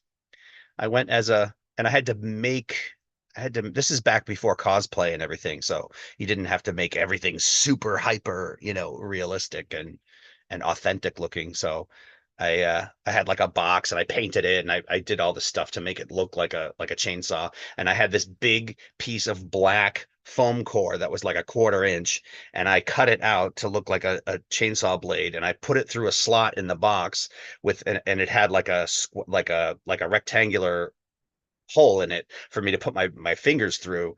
And so I just put my hand inside the box, and I had these weird metal things around the wrist to make it look like it was attached. And then I slotted the blade in from the front and grabbed it from the inside. And so as long as I held on to it, I walked around all night at the Halloween party with the chainsaw hand. And then I took some silver spray paint and kind of went a little misty metallic stuff over the black foam core because I couldn't find silver foam core. So I figured black was close enough with a little bit of metallic spritzy spray. Yes, exactly. So, what else should I talk about? Bum, bum, bum, bum. This time next week, I will be in California. Yes, indeedy. Going to visit some of my friends that live in Oakland. And that's actually one of the reasons I messaged Roger, I don't know, a week ago and said, because we've been doing the Fright Lounge on the third Sunday of the month, or fourth Sunday of the month lately. And I said, I'm not going to be around on the 25th or whatever it is. I mean, on the, oh, no, I 20, what is it, 28th? I'm not going to be around on the 28th. I'm trying to see my wall calendar. Yes, I still have a wall calendar. I have a big calendar on my wall that I like to cross out the days. This one is inclement weather, I believe. It's for April. There's a big giant lightning bolt and some ominous looking rain clouds. Um, yeah, I just like to do like nature scenes or animals or something like that. Um, but anyway, yes, I like having a wall. I like being able to look at a wall calendar and see the month. Like I know I could look at it on my phone, but it's just not the same to me because I'm old. Well, I will be 53 this year, so I'm not ancient old, but older than I used to be. Oh Older wow. than dirt. What a revelation. Older than I used to be. Huh? Older than dirt. Older than dirt. That's right. Older than dirt. I'm talking about my wall calendar and how I insist on having a wall calendar, even though I have a calendar on my phone. Oh, I have one too. Of course, I forgot to move it. It's still in February. And I insist on it's in February? Yeah. Oh my God. Whoops. I also insist on having an analog clock on my wall with large enough numbers to see where the frickin' hands are going. Yeah. I got my grandson The a stream little. is black, by the way. What? Who's a what now? The stream, there's no image there. It's just a black screen. Hold on. Oh, it said intermission. I could see the thing it said intermission. Yeah, I saw it too, but I'm watching the feed on Facebook and Um, I don't see anything. I'm Oh, refreshing Facebook. YouTube, it's playing. Frank asked if we ended the show, No. Hold but on. well, I I think he was was. just kidding because Michael said that. Oh, what? He didn't. He Um, was not entertained by my babbling. All right, I'm I going to get see. coffee since you guys are back. It seems like it's up on both. Okay, maybe it's just me. I don't know. I will exit and re-enter. Um, hmm. Yeah, folks, we apologize if We're you know, still live. yeah, it's our image is out there. It was black for a little bit, but we're not done. Okay, Okay. yeah, we're back. I see So it now. the new messages are appearing at the bottom for me. This is different. All right, hold on. Yeah, he preferred the maid for TV Shining. Oh, and Frank, thanks for letting me know you our last show, which you missed, Bill. We talked about a show called Midnight Mass, and Frank said he was watching that because of our recommendation. Oh, cool. All right, let's see. Hybrid Vapes says, "Hi, Dantes." Hybrid Vapes. Sorry, I thought it was Vapez too. Vapes. Thought it was, Latin name. Oh my god, that's so funny. I So had my Vapes too many times tonight, so that's why I thought that probably. Oh, that's funny. God, I'm gonna. But yeah, so I think my wife watched. Well, she watched Wait Until Dark with me, and then she watched half of Gaslight, and it just was, and if for not for nothing, but it was just a time consideration thing. We just didn't have time to watch them. Um, but she would prefer the psychological thriller. She'll close her eyes through the bloody scenes and stuff. I'm for it all. I love it all. Yeah. So we're just waiting for Michael to come back. I mean, I guess we can start Wait Until Dark. I'll give the synopsis here. After a flight back home, Sam Hendricks, played by Ephraim Zimbalist Jr., returns with a doll he innocently acquired along the way. As it turns out, the doll is actually stuffed with heroin, and a group of criminals led by the ruthless Rote, played by Alan Arkin, has followed Hendricks back to his place to retrieve it. When Hendricks leaves for business, the crooks make their move and find his blind wife, Susie, played by Audrey Hepburn, alone in the apartment. Soon, a life-threatening game begins between Susie and the thugs. And this, of course, was directed by Terrence Young, who did Dr. No, Thunderball, From Russia with Love. He did a lot of good movies. And it is also, it's based on a play by Frederick Knott, which was a 1966 play, so it was fairly recent, I guess. And I just loved the whole Well, let me get into the cast first, and I'll say that I'll say that for a little bit. But we got, of course, Audrey Hepburn, as we mentioned. I always loved her from Breakfast at Tiffany's. That's one of my favorite movies. It's a classic there. Oh my god, so good. She was in Roman Holiday, of course, I think with Gregory Peck, and My Fair Lady. Um, and then we've got the great Alan Arkin, who plays all these different characters. Well, he's basically wrote disguising himself. Um, I think modern folks will remember him as the chief from the film adaptation of Get Smart in 2008, but that's the one with Steve Carell. But he's got a long list. I mean, just the ones from my recollection, I didn't even have to look it up. Freebie and the Bean, The In-Laws, Choo Choo and the Philly Flash. I mean, he's Choo just Choo and the Philly Flash. remember that? Yes, Carol Burnett. Yes. He's just comedy gold. He's like everything, like even Spency knows who he is just because he's so funny and things. Then we got Richard Crenna, who played Mike Tallman. Folks may recall him as Rambo's boss in the Rambo films. And he was in a ton of TV movies. Like he was in was it a bunch of Hillside Strangler movies, I think, for like Lifetime or something? He did that. And but the one I always remember him in, I even as a kid, I'm like, oh, it's Richard Crenna. And Bill, I know you're gonna remember this one.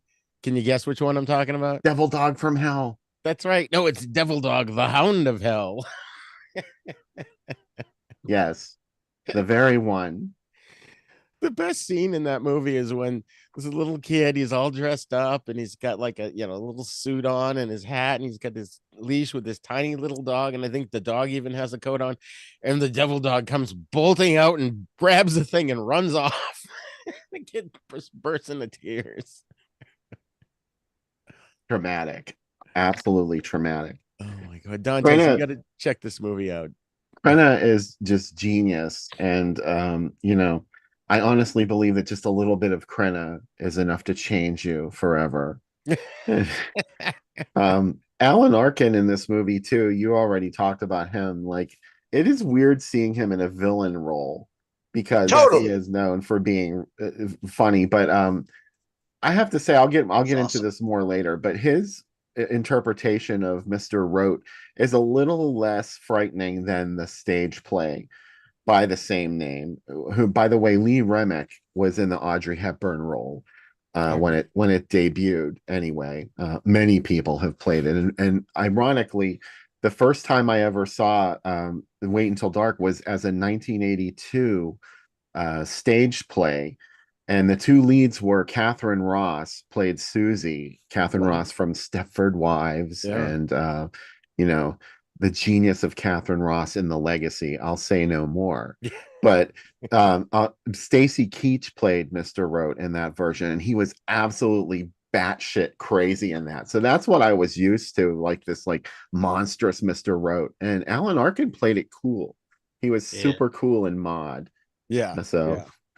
I saw this on TV with my parents. I remember it was a big deal in our house to watch it, and for some reason, I guess I hadn't seen it since then. I remember really being scared by it and enjoying it, but I always remembered the movie like I thought the whole thing was just Alan Arkin and her going at it, like him in her apartment terrorizing her, and it really isn't till the last third of the movie or the last quarter that's happens. I forgot about Richard Crenna and the other dude there too. What was from Zimbalist Jr. as her husband. Jack Weston played Carlino is the other dude that's like part of the con. Yeah. And then there's a weird line at the beginning where he calls him Sergeant, because that's supposed to be the character he's being is Sergeant whatever. Oh, Sergeant Carlino. But he goes, "Don't ever call me Sergeant. Don't call me that."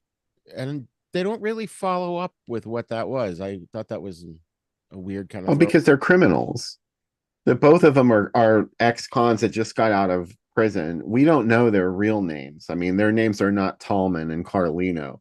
Right. Those are just the fictitious names that Rote, not his real name, I'm sure, came up with, because they didn't know him. Right. He like got in touch with, he got his hooks into this female companion of theirs named Lisa, who was also doing shady business too with heroin, selling heroin. And like Rote knew her probably because he bought a bunch of shit off of her, and he ends up, killing her for this heroin, and then he realizes she doesn't have it. It's stashed inside a baby doll that she gave to someone at an airport. So like now he's like, fuck, I gotta go find this shit, like it. So he like calls them together and like gets them all in the same place to do this elaborate scheme to get the doll back. It's Right. all very shady. Yeah. Very shady. Well, the real Slim Shady, please stand up. I had never heard of this or seen it until just 2 nights ago. Well, you told me about it more than 2 nights ago, but I watched it 2 nights ago, and I had no idea anything about it or who was in it. But I was so delighted to find out that Audrey Hepburn is in it because, in my opinion, Audrey Hepburn is the perfect woman. I love Audrey Hepburn, so much, in every way possible. If I could clone her and have like 50 Audrey Hepburn wives, I would. I think you and a lot of men would. Oh, she's just so. A lot of men. Michael, had you seen Breakfast at Tiffany's? Because she's awesome in that too. Yes, and there's a movie called Oh, I love. I think that was the title. Why can't I think of it? I just thought of it the other night when I was. Well, I mentioned she was in Roman Holiday and My Fair Lady. Yeah, it'll come to me. But anyway, she's great in this other movie too. Good story. Yes, Good. I've seen like 5 movies with her, 6 movies with her, and I'm just in love with her. Every time I see a photograph of her, I'm just like, oh. I know. She's so hot. So, Michael, had you Just seen like this that. one before, or at least heard of it? Nope. This was my first exposure to it. You told I me. meant to say Dante's. I thought you meant to say Dante. That's what I thought too. I was I like, was what's looking going at on? him too, and I said Michael. This was actually my first time watching this film, and I have to say how like absolutely impressed I was with Audrey Hepburn. Do you know how talented you have to be to convey emotion without your eyes? Like that is so very hard because we use our eyes to express fear, love, all of that crap. So for her to, take on a role like this where, people clearly know her like for her eyes, that's like one of her best features. So for her to do this and for her to do it well and to like create this claustrophobic atmosphere, I don't know if it was just her acting that created that environment or if it was a combination of hers and the director's abilities as well, but I thought it was great. I haven't seen too many movies like this, where a disability is actually used and changed, from a disability to an advantage. And it's a good film. It's a really good film. I always seem to draw parallels between films of the past and now. But I thought about Quiet Place. Oh yeah. People where you're in a community where everybody theoretically has to have this disability in order to survive. Charade. Charade. That's the movie I was thinking of. Oh. I'm like I thought we were going to start playing charades. But movie sounds like. I mean, great movie. I enjoyed the twist ending. I'll stop now. No, keep going. You could spoil it. I'm going to spoil it if you don't. I enjoyed the body hanging in the closet, which I wasn't expecting near the beginning. I was like, "Oh, right, there's a body in the closet." But great movie. My first time seeing it. I think I definitely, not too many films that we've actually watched on this show that I've actually feel like I have to watch more than once, but this is definitely one of them. Just because of there's so many like hidden nooks and crannies that I tried to, take down in my notes, but stuff was just happening, actually kind of fast. It was a very quick and even paced film. There was no dragging. And honestly, I wasn't necessarily scared. I was fearful for her. Like I had a real genuine fear, like for her, just knowing that she couldn't see. And that is scary alone, in itself. And I don't even know if the average person would be able to do what she did. So And I thought that was one interesting aspect of the movie was the husband was always pushing her. Did my mic just suddenly get loud to you guys? No. No. All right, it did to me. The husband was always pushing her, and she's like, I even wrote it down. What did she say? She said, "Oh, do I have to be the world's champion blind lady?" And thankfully, he had done that to her, even though it seemed almost cruel. It wasn't, because she needed those skills to survive the whole ordeal. Your mic volume went down actually instead of Yeah. up. Okay, Yeah, all right, hold on. I How's that? noticed that too. Is that better? Yeah, yeah. Okay, That's better now. all right. It's maybe my headphones are too loud. But what I was saying was, the husband seemed like he was being kind of cruel to her because he Yeah. was pushing her, but she used that to her advantage, and it was good that she had been pushed in that direction. Yeah. So And Frank one thing Polvino said in the chat that Oh, sorry. Sam was kind of an a-hole, and that is true. He is kind of. It seems like he's being really harsh with her, and maybe he is, because his character has a military background, so he's really treating her like he would have treated one of his soldiers, really. And I think she even says that. She's like, I'm not in your platoon, Right. but I like that they joke around a lot too, the two of them. Like you could tell that they were close, Yeah. Yeah. Like They he's a were in little love. older, but they were joking The thing around I a love lot. about Yeah. this movie too is it's got that, no, even though it's not a comedy, obviously, it's got that Norman Lear film, like The Odd Couple. There's something about the way it was filmed, and again, it's from a stage play, so it has that sort of stage feel to it. Like Prisoner of Second Avenue, or any of those Norman Lear films. It's that style of filmmaking from like that period, from like 65, 66 to about 72, where there were a Mhm. lot of movies. The Graduate, they had this certain feel to it, and that's what I loved about this movie too. Yes. And Absolutely. oh, and then she of course uses her senses to the fullest. Now, when watching it with the wife, right, and the three bad guys at the beginning are hiding in her house, in her apartment, and she walks in, and I'm like, right away she would smell them. She would smell Mm. their yeah, cologne, their sweat, Yeah. whatever. Yeah. And then I she was thinking, did.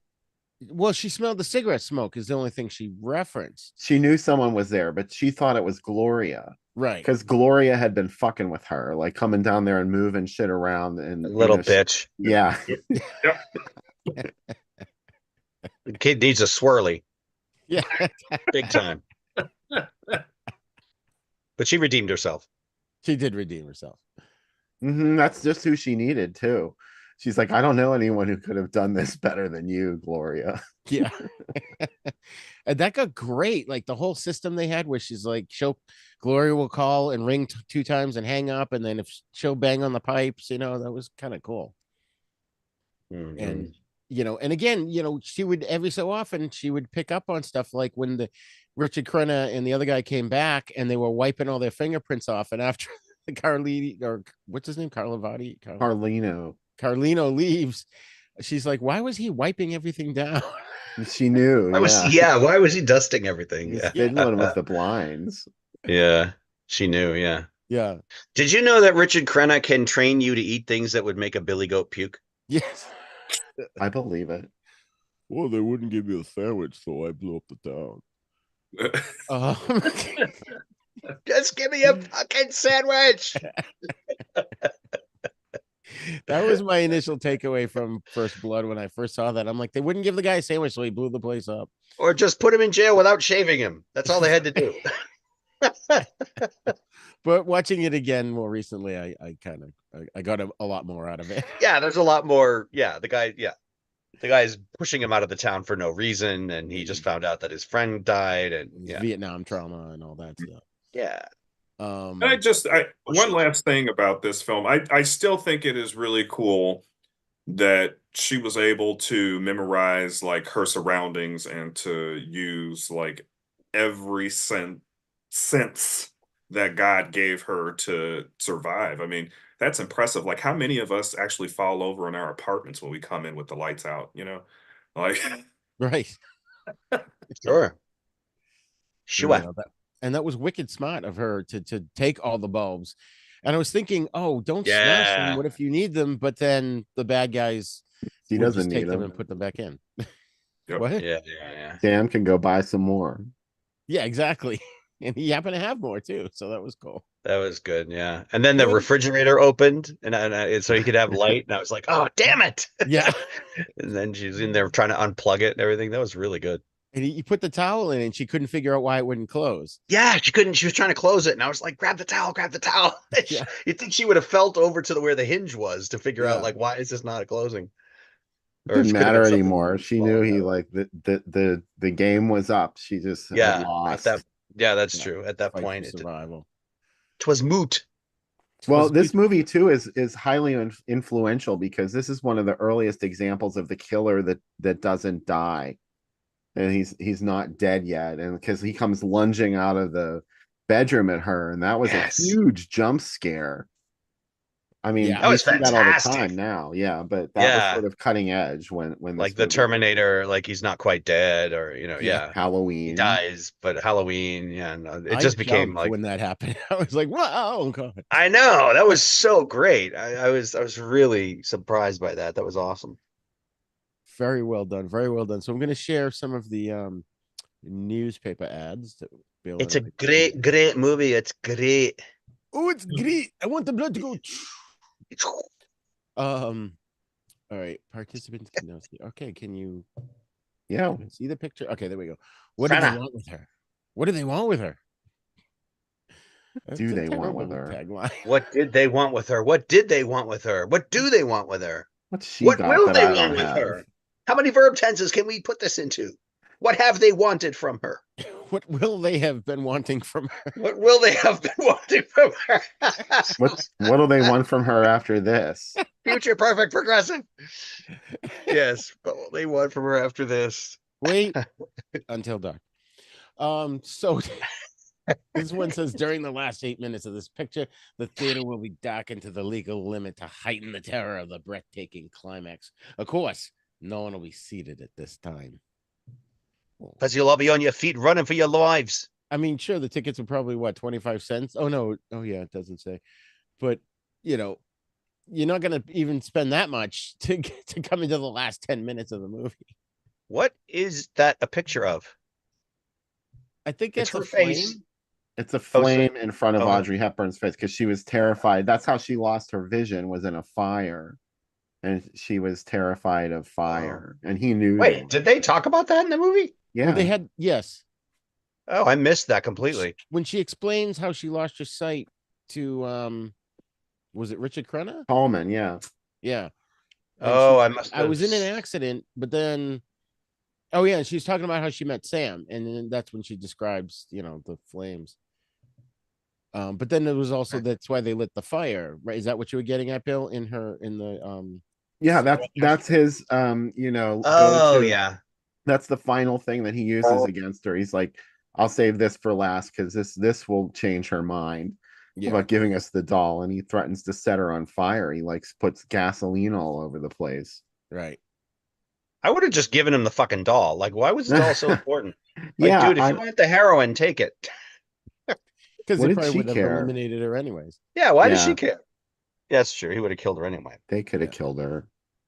But if she'd given it to them at the very beginning, it wouldn't have gone that far. Right. Right. See, now I would have been in the movies all day for that because I would have watched Monster Go Home and Ghost and Mr. Chicken before watching Ghost Late and Night. Mr. Chicken, my God. My Oh, sisters yeah. and I used to watch that so much when we were kids. Oh my I had God, that on DVD. that's a blast from the past. Holy crap. Wow. Good. And then we've got Blind. What she couldn't see could be the death of her. Bum, Oh, bum. yes. This is probably where I saw it too, Bill. Is this where you saw it?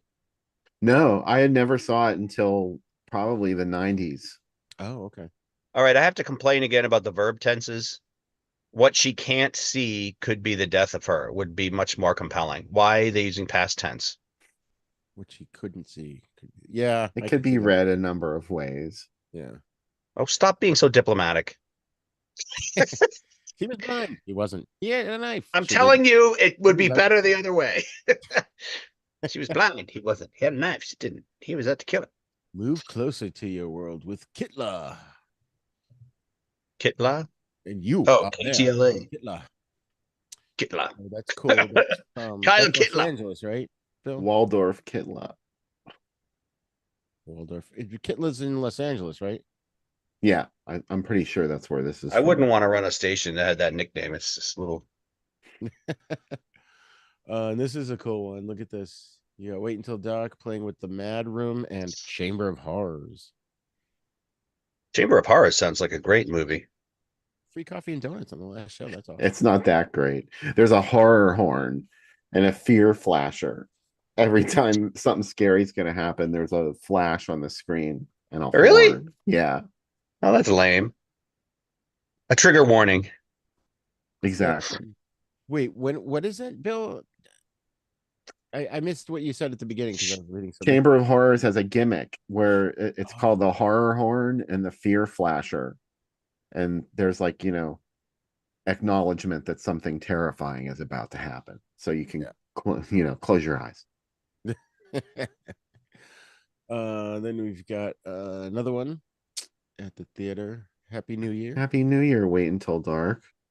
I like that one. I think that's a better, like with the slats across it. I think that makes the Lines, picture yeah, better. Yeah, more better. more better, good. And that's a similar one. This What one do they want with her? See, there it is again, the past tense. Did they Yeah. want with her? It's like use present tense. It's people write movie reviews and talk about stories all the time. We use present tense. What do He they want goes- with her is what it Yeah, should be. Yeah. right. That would be much more right. You know what I'm saying? Get where I'm coming from? Are you picking up what I'm putting down? I Hey. am. Now from the Atlanta Journal. I kept all these other ones and just to kind of show everyone what else was playing at the time. Did Mary Heat on the Tyler Moore, Carol merry-go-round with Channing, James Julie Coburn. Andrews. To I'm Serve sorry. with Love. I love it.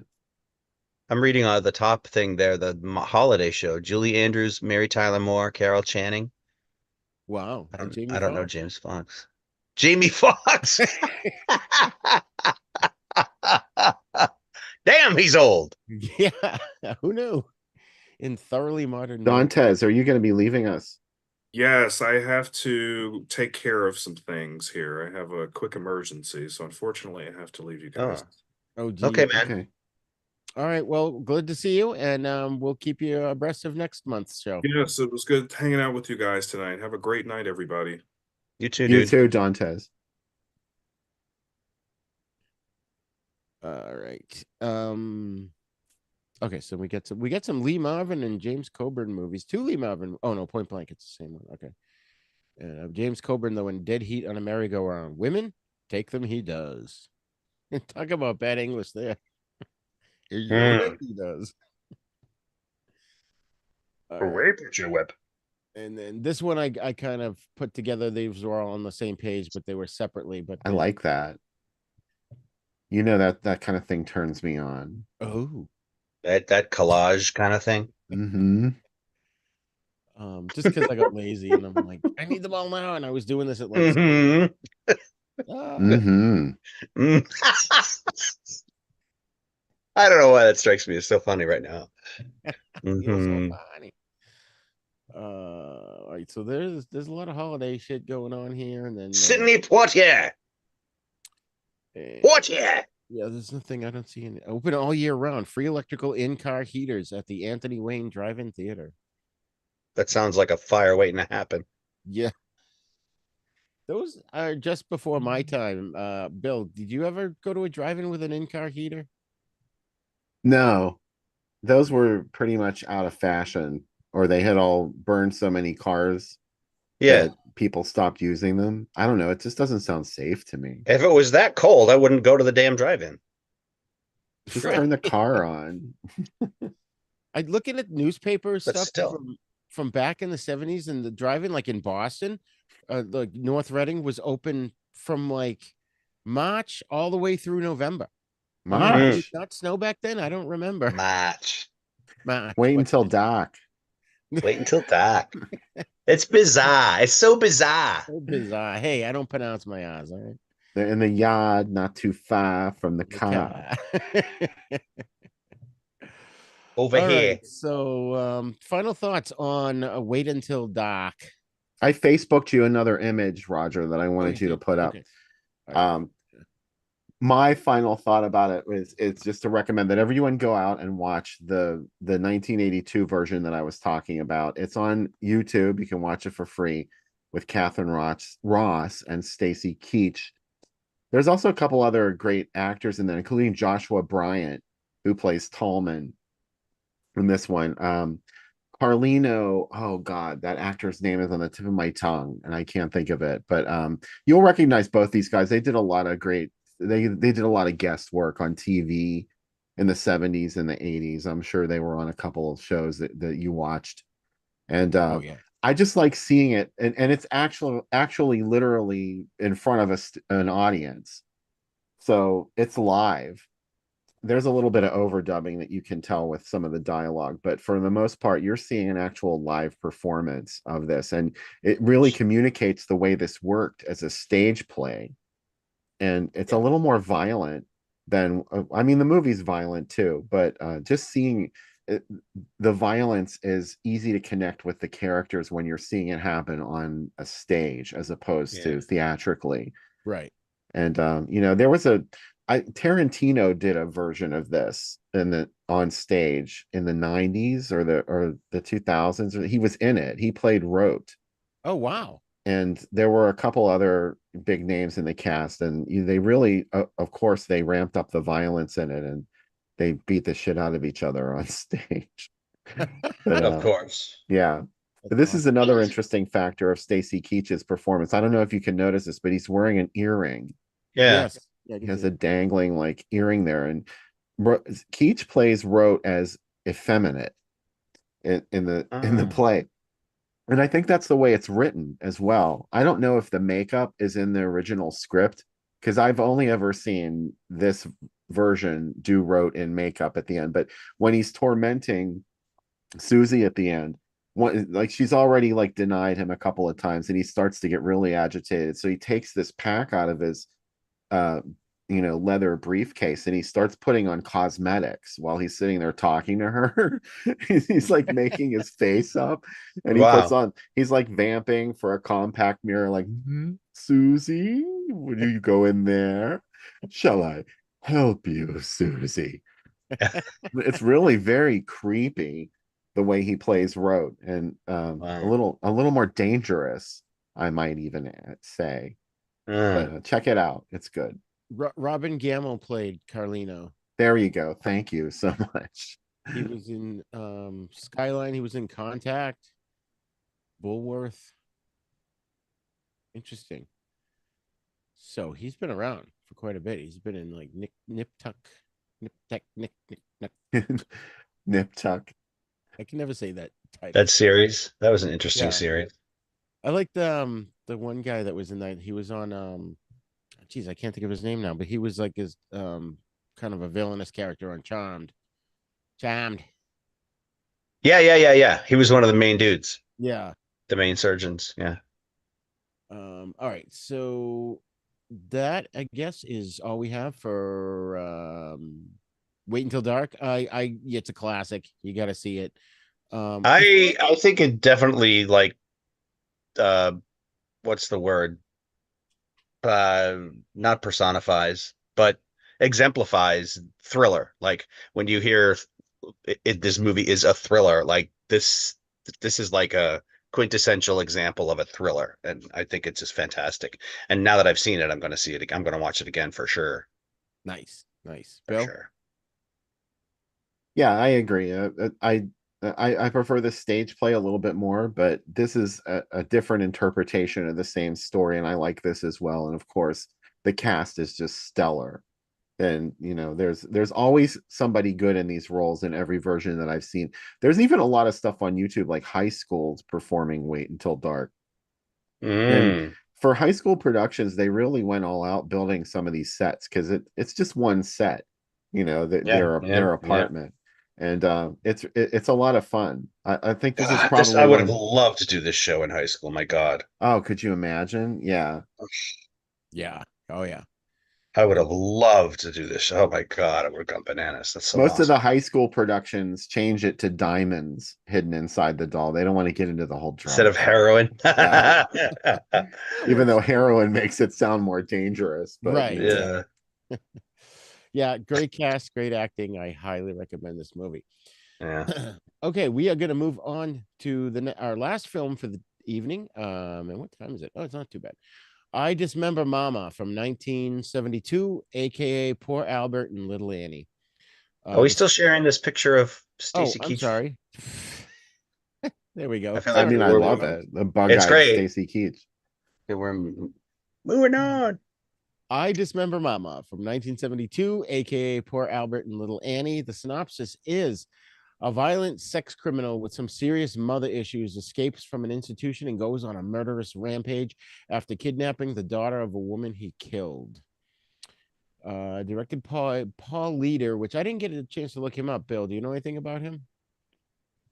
Yeah, Paul Leader's done a lot of stuff. Probably the thing that most people who are into like, strange cult films would know him for is Ape, the Oh, 3D King Kong ripoff that came out in 76.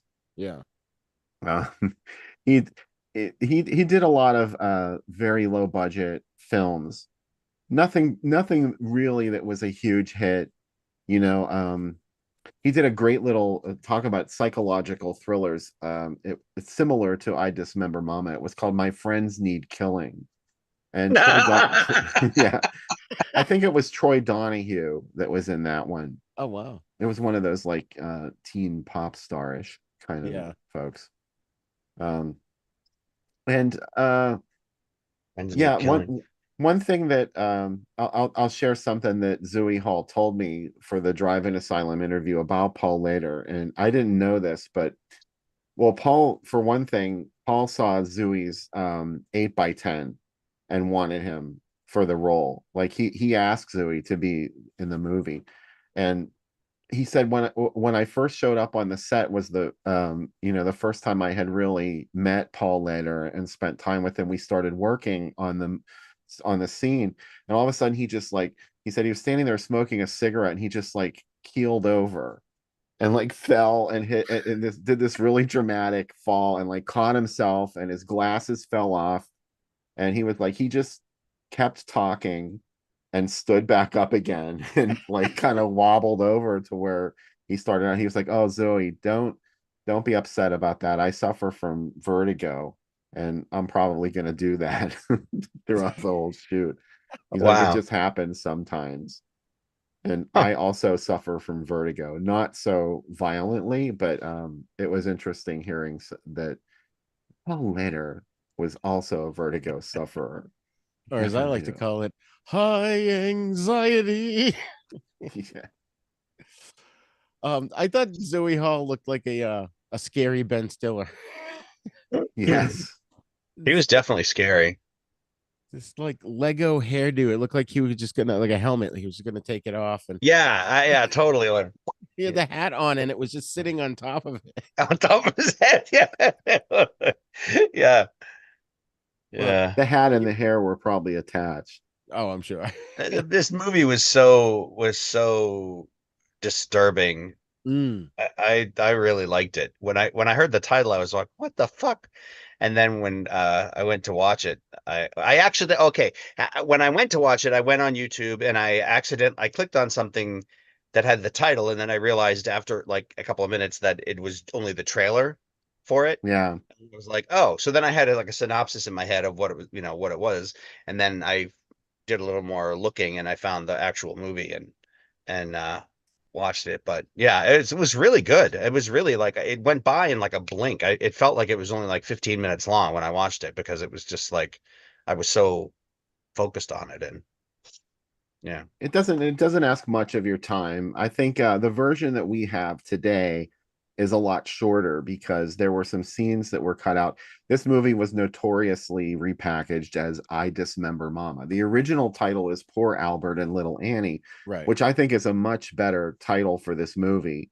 Yes. And because it doesn't do anything to live up to the title I Dismember Mama, and it's kind of a Right. cheap shot to take Right. a movie like this and turn it into something that it isn't. And that's something that Zooey was disappointed about, because he didn't sign on to a movie called I Dismember Mama, and probably would not have as an actor. Like, you don't want to put that on your resume. But Poor Albert and Little Annie, I think that's really a shame, because the movie it's truly disturbing, because it really does get into the mind of this character, this Albert character, and at least, a superficial level, but it shows this character who we immediately meet as reprehensible, because he has attacked a nurse. He's like, obviously disturbed, and has like these really disgusting viewpoints of women. They're all whores, and like the typical psychopathic way of looking at sex, basically. Yeah. And then somehow in the movie, after he meets Jerry Reichel, whose mother he has just violently murdered upstairs, he takes her on this odyssey, and all of a sudden he turns into another character, and he's like this cool dude that hangs out with her, and they're like going to the amusement park, and they're having a lot of fun. And you see the person that he could be if he wasn't this psychopath. Like, this could be the real Albert, and you just don't, he's never going to be able to have this kind of life, because he just can't have a normal relationship. And that's truly sad. That's really disturbing to me, to see characters like that. Another movie that did this was Let's Scare Jessica to Death, Oh yeah.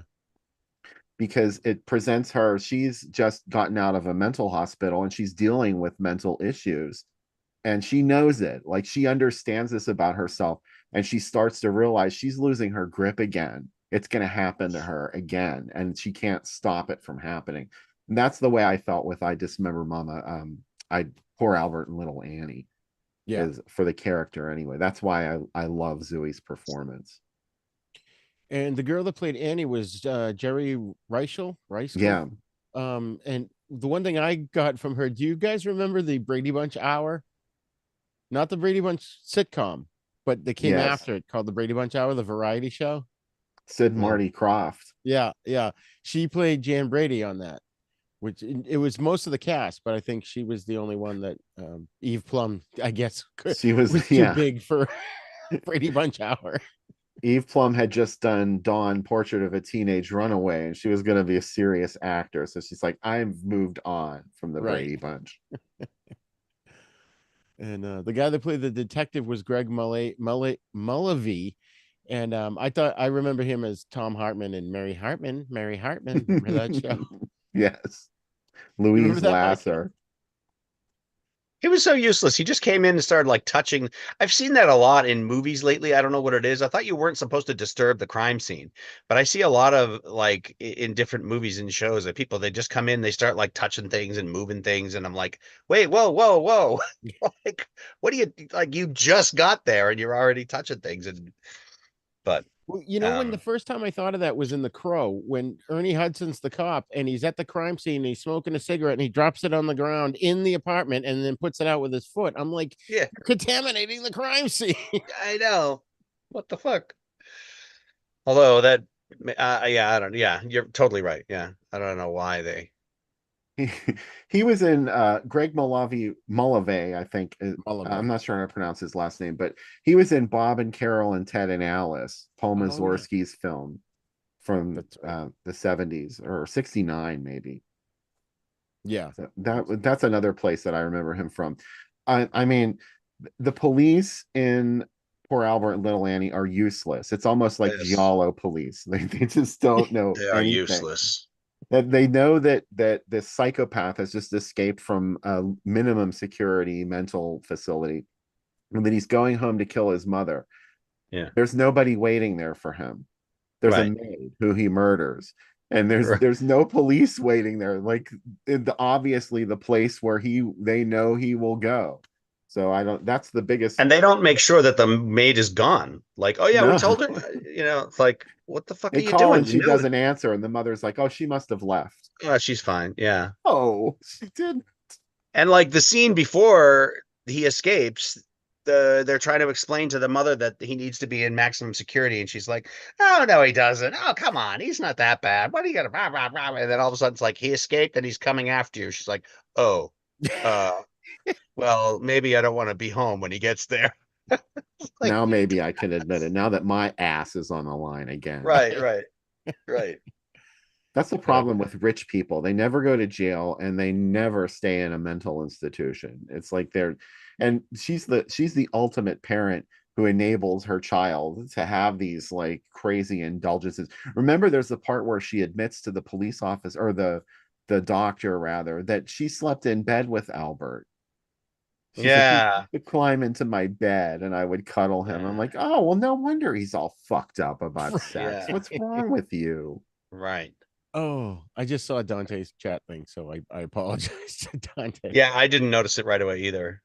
So, I did. I saw Thank it. you for noticing. You saw it. Yeah, you saw it. You gave him an out. Yeah, that was good. I was trying to figure out too. I'm like, how did he know that? But anyways, Ooh. You know what else I know? Specific. Yeah. You know what else I know? I What'd could you tell know? you something else too. I could tell you something about Michael that he doesn't know I know. Oh, what? Your toilet's clogged, or it was. What? Your toilet was clogged up. When? Today? You tell me. Actually, no. The shower drain was backing up a few days ago, but Okay, wait, so I'm wow. not Chriswell. No, when you were sharing the screen, you had a tab open. It was like 7 ways to unclog a toilet. I was like, oh no. Oh, I looked that up like years ago, and for some reason, it has never it just stays there. I don't. That was like 4 apartments ago. Like I looked that up, and it's just Right still next to there. the boobs.com tab. Well, I don't feel the need to justify that one. Well, it's just No one's asking you to justify it. That one I looked up today. No. like boobs.com. It's just a picture of the three of us. Mhm. That's right. Boobs.com. So I thought I had seen this movie before, and I hadn't. What I realized I was thinking of was a completely different movie, Mountaintop Motel Massacre. And I'm watching another it. good I'm one. like, this is nothing like I remembered it. I don't remember any of this. And then I finally, I think halfway through, I went, wait a minute. I looked it up. I was like, oh, fucking wrong movie. Wait, I but think yeah, we should write some of these down, oh yeah, and do them. Like Mountaintop Motel Massacre, and then there was another one that Bill just mentioned a few minutes ago, or somebody mentioned a few minutes ago that sounded really good. It was shit. Uh it was when you were talking about I Dismember Mama, and you said that someone so did this other movie called Ape? blah blah blah. oh, Ape. Ape. No, it wasn't Ape. It was wasn't there another one? Like Oh, my another friends movie? need killing. Yeah. I I love think we to do should my collect friends. titles, like a lot of these titles that we're just mentioning in passing. I think we should write them down and make an episode out of them. I'm adding them to the notes right now. So And was there something that my friend that some killing. what's his name reminded us of? Wasn't there something else that came up when we were talking Gothica. about Wait Until Dark? It wasn't Wasn't there? Gothica No. with Holly Berry. I mean, yeah, Dante's mentioned that one, but I thought anyway, it's okay. I thought there was another like classic-y kind of movie that somebody mentioned in the course of the discussions, and it had a cool title, and then I forgot about it. Well, I will re-listen to the show. Yeah, and there you go. I don't know about that, but I wanted to mention the score in this movie that I really dug it. The 70s, Yeah. it just hit all those 70s notes for me, especially like, right at the beginning when he's strangling the nurse and it's the waka waka wow, and it, about halfway through, it started to remind me of Lalo Schifrin's score for Lady in Cement, but it's definitely got that awesome, late 60s, early 70s vibe to it. I really enjoyed this soundtrack to this one. I think all three of them. I think even the one from Wait Until Dark was awesome, and the Gaslight was awesome too. Yeah. Yeah, the shitty the version of I Dismember Mama that I watched was really crappy, blurry film quality, and that sort of added to the experience for me. It was kind of like, I don't know It's why. not bad. Yeah, it kind of all worked together. Like, You should see it that way. Yeah. yeah.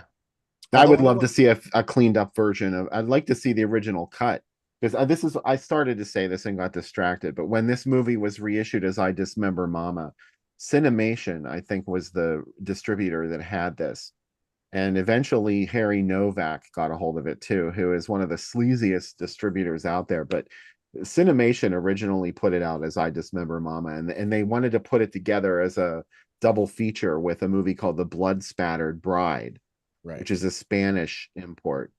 So since it was a double bill, they needed the features to be a little bit shorter. So they cut out a whole bunch of stuff and they removed several scenes of exposition from I Dismember Mama.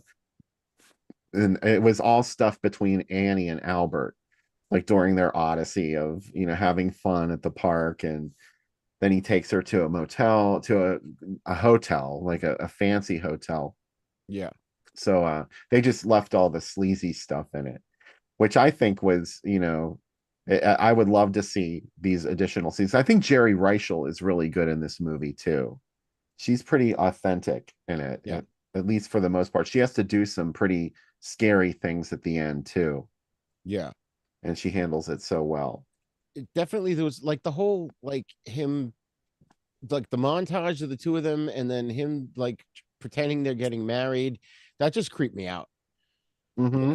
And there was one moment, of course, where he approaches her bedroom with no shirt on, and then he finally thinks better of it and walks away. And I was glad they didn't go there, but there was like yeah, borderline you could disturbing. see him struggling too. He kind of wanted to, Yeah, Yeah, but it's I go ahead, Bill. super creepy. Yeah, Yeah. I was gonna say his brain. Like, there's one scene where after before they had left the little girl's house, and he's all of a sudden, for some reason, he's calling to his mother. He's like, "Mom, ma," and then he Yeah, finds the mother's dead body, and then all of a sudden he remembers, "Oh shit, I killed her." So he Mhm. like forgets what he does. I guess. Right? Did you guys get that out of this? No. I No. guess so. Yeah, I think it was more that he was trying to pretend that that his mother somehow was there. Either way, he was being delusional.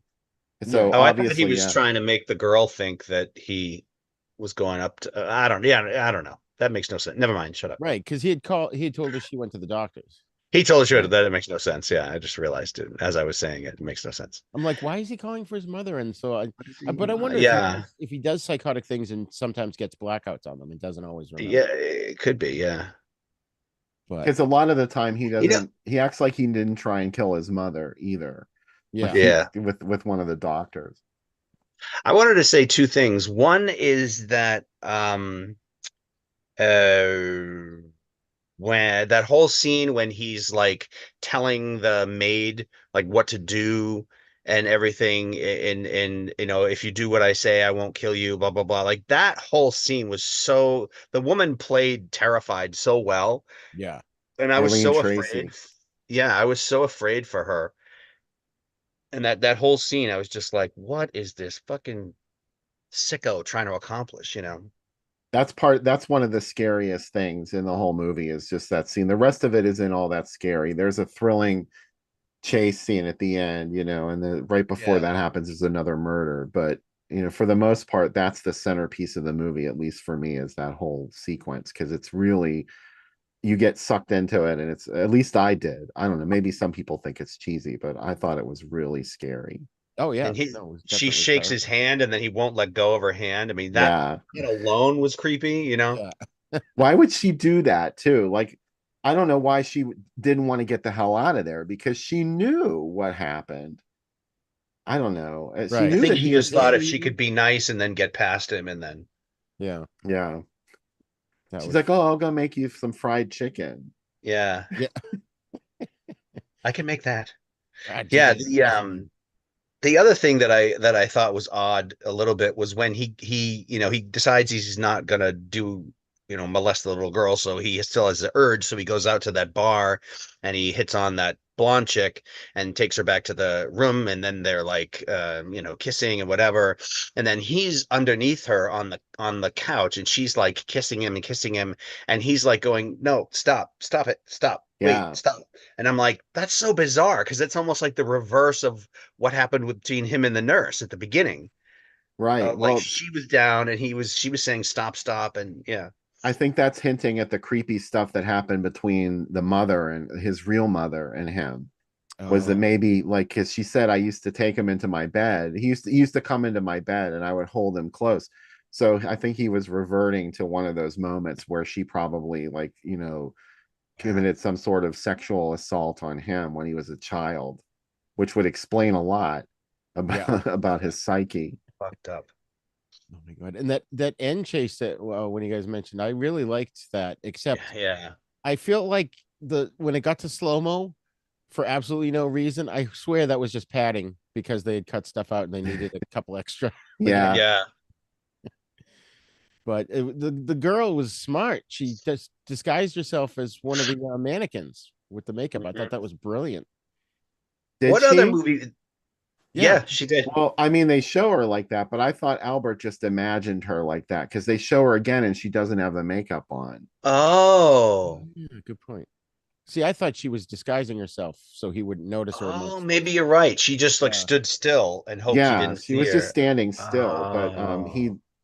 he imagined her as a whore and his idea of what a whore would look like. So she was just like all. He's like, you're just like all the others. After he sees her, he's like, you're just like all the. You're not pure. Yeah. Yeah. What? There was another movie that I saw recently where a woman was running away from a killer, and it was a similar thing, like a makeup studio or a salon where there were a bunch of like heads with makeup and wigs and stuff, and she crouched down like among them and like put her head up in the middle of them to sort of like hide herself. I can't think of what that is. I know what you're talking about. Yeah. Just saw it recently and I can't think of it. Hmm. Anyway, and then her phone rings or something, and then he comes after her, but she gets away. God, I wish I could remember what it was. It was almost the same idea, huh? Tourist Trap with Chuck Connors. No, I don't think so. It was, There I were don't no know, cell phones in Tourist Trap. Oh, that's stupid. something I watched just recently. God, anyway, maybe I'll come up with it. Does anybody who's watching the episode know what I'm talking about? I It haven't was. seen any chats yet. Frank's got a cryptic message on there. I don't know what it stands for.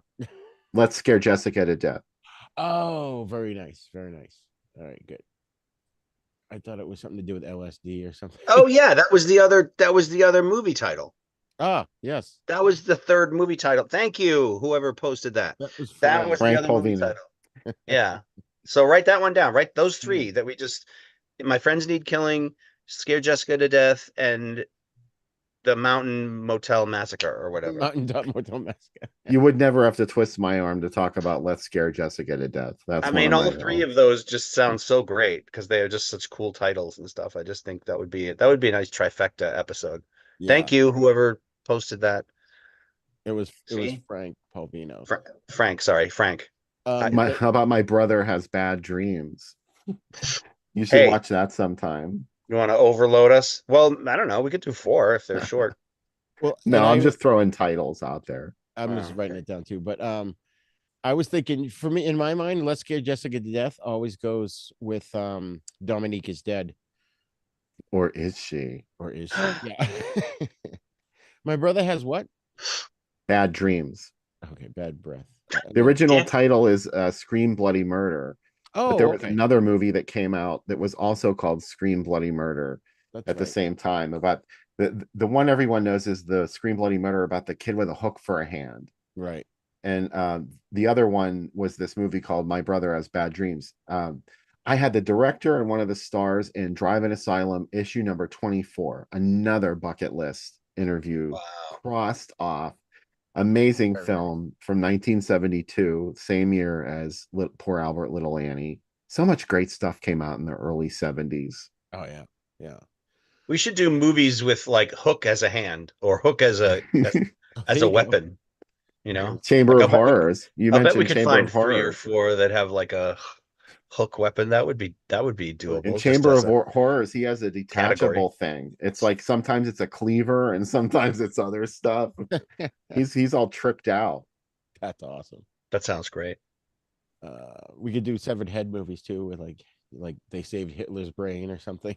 Chopping Yeah, heads. I mean, there's all chopping heads. Chopping heads, yeah. Yeah, there's all kinds of categories and stuff we could do. It's limitless. Yeah. Really. And I'm still finding movies that I never heard of, and I'm like, how did I Yeah, not ditto. know about this? How did I not see this? I one? know you're like the fucking guru and you haven't heard of it and Bill hasn't heard of it. Then it's like, oh my God. How is this possible? Crazy. All right, so here we go. This one's from Bill. Don't open that door. Albert may be there. Dun The dun dun. Cremators. What can you tell us about the Cremators, Bill? Cremators. I think it's a Japanese film. I'm not sure. Oh. It's like a sci-fi film. Crematorium. I'm thinking like late 60s, early 70s. Cremators. Cremators is the place to. So there's the Cremator from 19. Why must I be a cremator in love? The Cremators, 1972. Here we go. An alien life form that is a huge ball of living matter invades Earth and replenishes itself by absorbing people. A huge ball of Snot. living matter. It's like the Blob. It's another Blob movie. God, I have to add that to my Blob list. The blobule. Yeah. The blobule. The Blobule. I have to dig that out. I don't recognize any of the actors. Eric Sinclair, Maria de Aragon, directed by Harry Essex. All right. Maybe there. Is not tonight's film. Tonight's film is Albert and Little Annie. or Albert Little Annie. There we go. Hawaii, Mike. Yeah, this is from Honolulu. The Cam Drive-In got all the good Pauahi. Bethel at Pauahi. I know where that is. Continuous. Kaimuki. Wailai at Wilhelm. I know where that is too. This What was did like you an say about the Cam incest Drive-In? double feature. And a total incest double feature with Poor Albert and Little Annie and Toys Are Not for Children. Oh yeah. Cam Drive-In. I don't know about that one. I wonder if that's Bill, still what open. were you about to say about the Cam Drive-In? They just got all the good Bill. shit there. It was like, there are always certain theaters when I do these series on Groovy Doom that you start to figure out, oh, this theater got all the good shit. Yeah. They got all the offbeat movies and like the true drive-in fare that was made exclusively, or at least, that was the biggest market for films like these at the time anyway. And yeah, what's cool about the Hawaiian theaters is that they played a lot of the kung fu films from China that we talk about on the East Meets the West that didn't make the continental side, but I could always find ads in Hawaii. And lots of great Japanese films and Asian films of all types, and the original Japanese kaiju releases. Yeah, not the Americanized versions. Yeah. And there was something else. Oh, one thing I think Bill, you and I have talked about this off mic is El Paso was the place to be if you wanted to see shit because they had everything. Yeah. Oh my God. Yeah. They got like stuff that only played 5 theaters in the United States. Yeah. They were all in El Paso. If I could go back in time, that's where I would go to watch all these movies. All right, then we've got another one. Don't open your door. He has his world premiere Wednesday, October 18th at a theater near you. See it. Yeah, Poor Albert and Little Annie is a much better title. Yeah. A frenzy of blood. Oh, Dismembered. Yeah, they got it wrong. This was the first time it ever played as I Dismember Mama, and they messed up the title. And for folks at home who may not know this, I should have said this at the top. The obviously the title is a spoof of the movie I Remember Mama, but maybe people don't remember that movie. But Dismember Mama.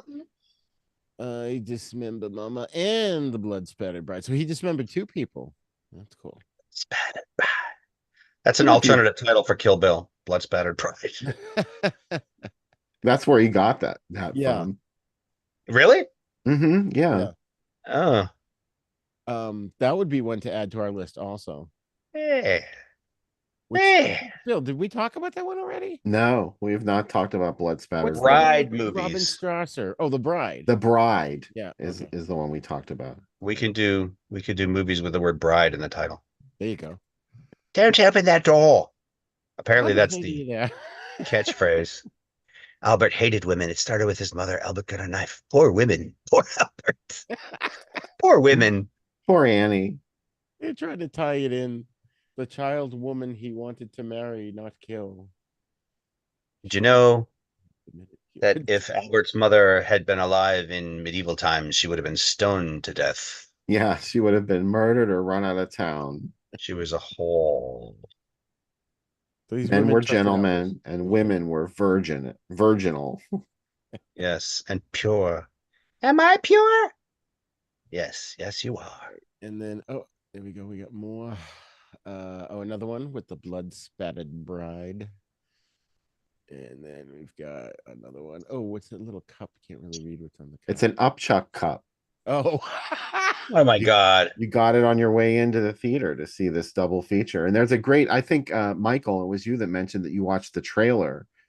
They Yeah. mentioned it in the trailer too. I Oh, don't did remember they? that, but okay. Oh, that's Oh, well, Uh, then maybe you watched a different trailer because there is a Maybe. great trailer where they drag a screaming man out of a theater and say that he Oh. went insane watching this double feature. that's hilarious. I love that that's like used to be part of the marketing for movies like this. That kind of stuff. Yeah. Mhm. Like Yeah, they Like did the same thing. warning. Yeah, you could go You- crazy watching it. Yeah. I Be have a careful. bag from Mark of the Devil. So Oh yeah, I love all those gimmicks. I don't know anyone that has an upchuck cup. I would love one. that, oh my God, that's got to be like the Holy Grail somewhere. Collector's Please, item. an Yeah. unused one, please. Upchuck cup. And Yes. An unused one. there's another one from the Atlanta You Constitution. should go on eBay. I bet somebody has one. And this one I liked, because it had Westworld on the top of it. With Yeah. Soylent Green. That's a great double feature right there. Soylent Green is. I still have never seen that. Oh, well, Do you know that it's poo poo? Yes. Okay. It's poo poo. Yes. That's what Yes. Soylent Green is. No, see, that's an example of what we were talking about at the beginning of the show with Dantes. That Yeah. I know that phrase. I know that which is the whole secret of the movie, and I know that quote, but I've never seen the whole movie. right. I've heard that's really good though. All I can think of is, I mean, I remember the movie. I've seen it many times, but what's his name on Saturday Night Live? Phil Hartman running out as Charlie Heston. He's like, Soylent Green is people. Here's another good one. Oh, this is a beautiful one. I love this. A Frenzy of Blood. That would be a good title. I know, huh? Isn't there a movie called Blood Frenzy? I know there's Frenzy by Hitchcock, but No, Blood Frenzy. Mania. oh, maybe that's what I'm thinking. Haunting desires, Mania. seething in his mind, lead to a night of Blood. death and atrocities. Mania. That is an awesome one. The I think blood. I opened that door. All right, these are all the same. Yada yada. Well, yeah, Bill and I kind of pulled some similar ones. This one has a lot more to it, though. Haunting desires, seething. Oh, that's savage revenge of a Horrifying. young bride ravaged on her wedding night. Are those the bride's hands or someone else's hands? Those are her hands. See, those They're are hers. her arms. She's holding the knife. Okay. The hands look kind of large in comparison to her head. So I thought maybe it was somebody else's, like stabbing her from behind or some crazy shit like It's that. in the foreground. Shrieking, chilling terror. It's a version of Carmilla, the blood spattered bride.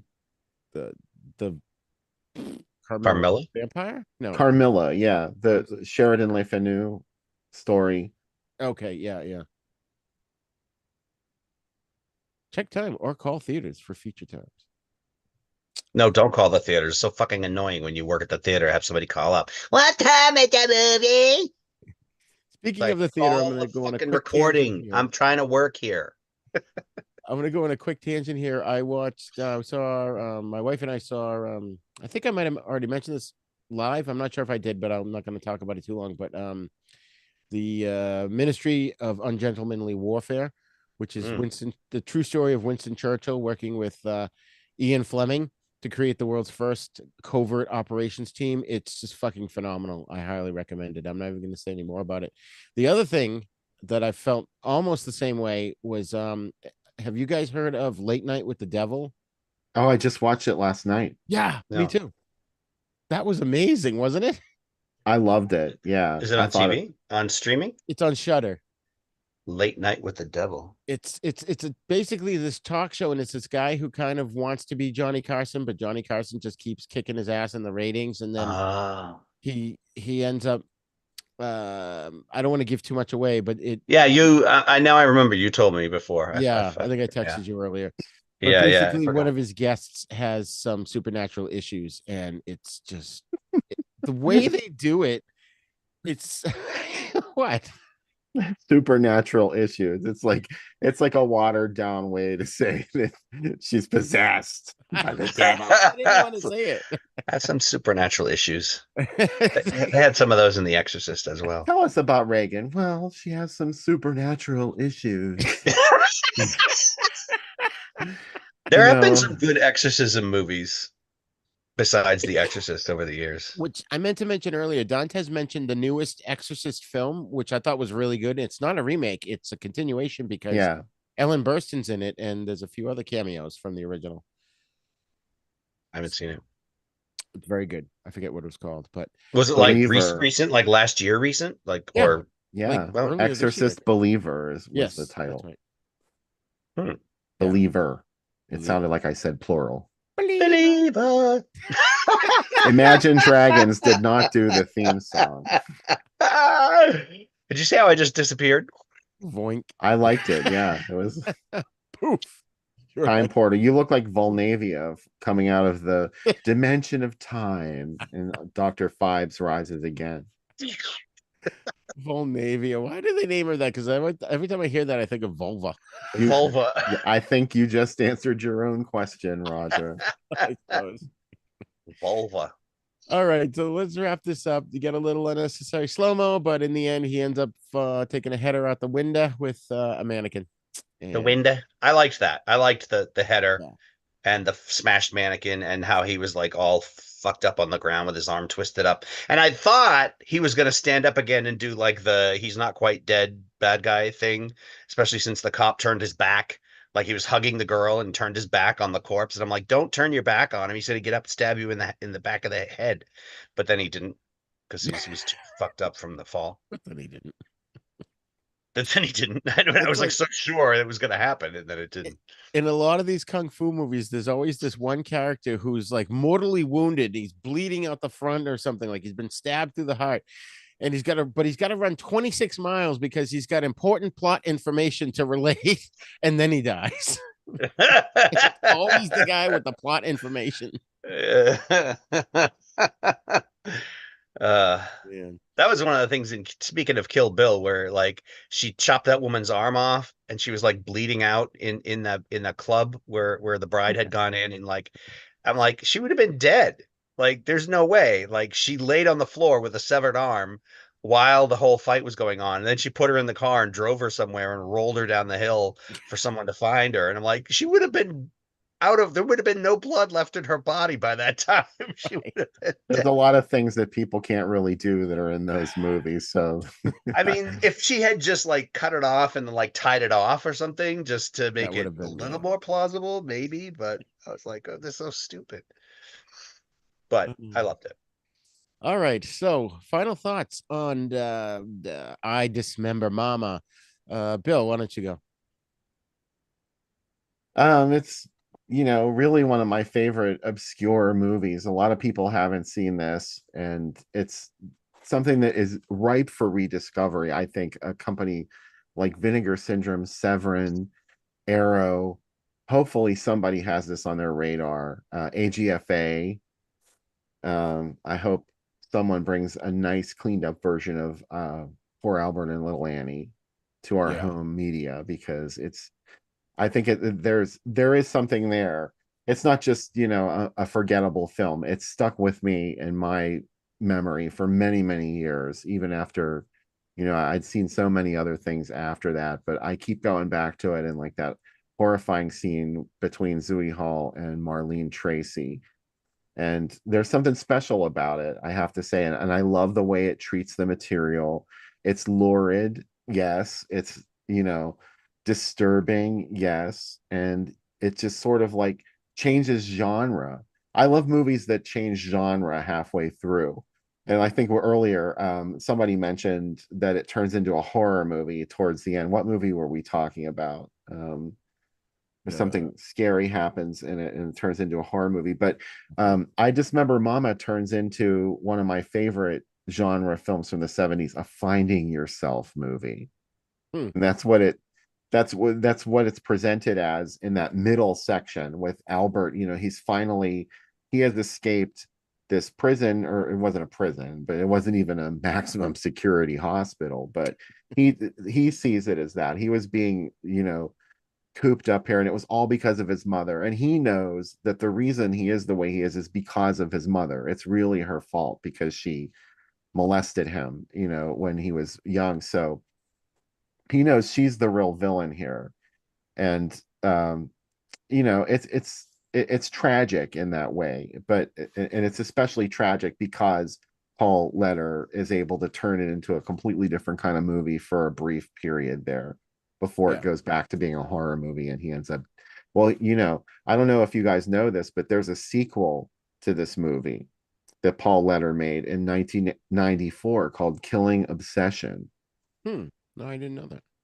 And Albert isn't dead. He's still in a mental institution, and he's released, and he goes looking for Annie because it's many, many years later. She was 11 when that whole incident happened. Now she's an adult woman, and he goes out looking for her. It's it's not a great film, but it's interesting if you're a fan of the original just to see it once. He's released because he seems to be better, or he's released because technicality or something? I can't remember why they let him out. It's been a long time since I saw it. I can't remember why he got out, but is it the same actors? No, Zoe Hall's not in it, and neither is Jerry Reichel, obviously. Oh, so it's not even the same guy playing Albert. That's too bad. Yeah, it's not. And what was the title of it? It's called Killing Obsession. You know who's in it? John Saxon's in it as a doctor. Oh. Okay, oh wow! I'll put that on my blog list for John Saxon movies. Oh yeah, there we go. Oh, interesting. Okay, cool. I really liked this movie. When I saw Bill had put it on the list, I have a tendency to have knee-jerk reactions to titles, and I saw that title and I was like, oh Jesus Christ, what the fuck is this? When are we gonna watch this stupid thing? And then I watched it and I was like totally engrossed in it and just totally like just wrapped up in it and kind of captivated by Albert and his unpredictability. Like his evil was just sort of like oozing out of him in some of the scenes, and he wasn't like overplaying it or anything, and that made him really scary. And then of course I was worried about the little girl, what was going to happen with her. And then I mean, there were a lot of moments that just made the movie great. And then it ends up with like a chase scene and a dramatic fall, and I thought that was kind of cool too, because she was smart enough to like get herself the hell away from him. Yeah. As soon as she realized something was not right, like she wasn't so young that she would walk out into the room like Cindy Lou Who and go, "Why are you doing this? Why are you doing this?" She was just like, "Get me the fuck out of here!" And she just ran, and I was like, "Good girl, go, go, go!" That's so. But yeah, it was good, and yeah, and like you said, they hinted at part of his inner thinking, like how he got that way and everything, but it's still like, yeah, I kind of felt bad for him a little bit, but at the same time, it's like, well, the damage has been done, and he's a threat to other people. So I feel bad for him like 3%, and the other 97% is like somebody has to do something about this psycho because he's right. He wasn't quite Eileen Wuornos compelling. Like he was still a sleazeball because he had done all these horrible things, and you couldn't really, say, well, you have some issues in your past, definitely, but you got raised in a $30 million family. I think someone calls him a $30 million spoiled brat. Yeah. The guy, Mhm. it's one of the guys that works at the minimum security asylum that he's at in the morning. And then that guy, how stupid is that guy? Yeah, that was He's like dumb. trying to The provoke twin. him, and then he goes to leave the room, and he's like, "Hey, I'll show you some of my movies, but you got to help me escape." Okay, sure. Like, what Yeah. the hell's wrong with you? What are you, Everyone in that stupid? movie's dumb. Oh my god, that And then was you turn your back to him.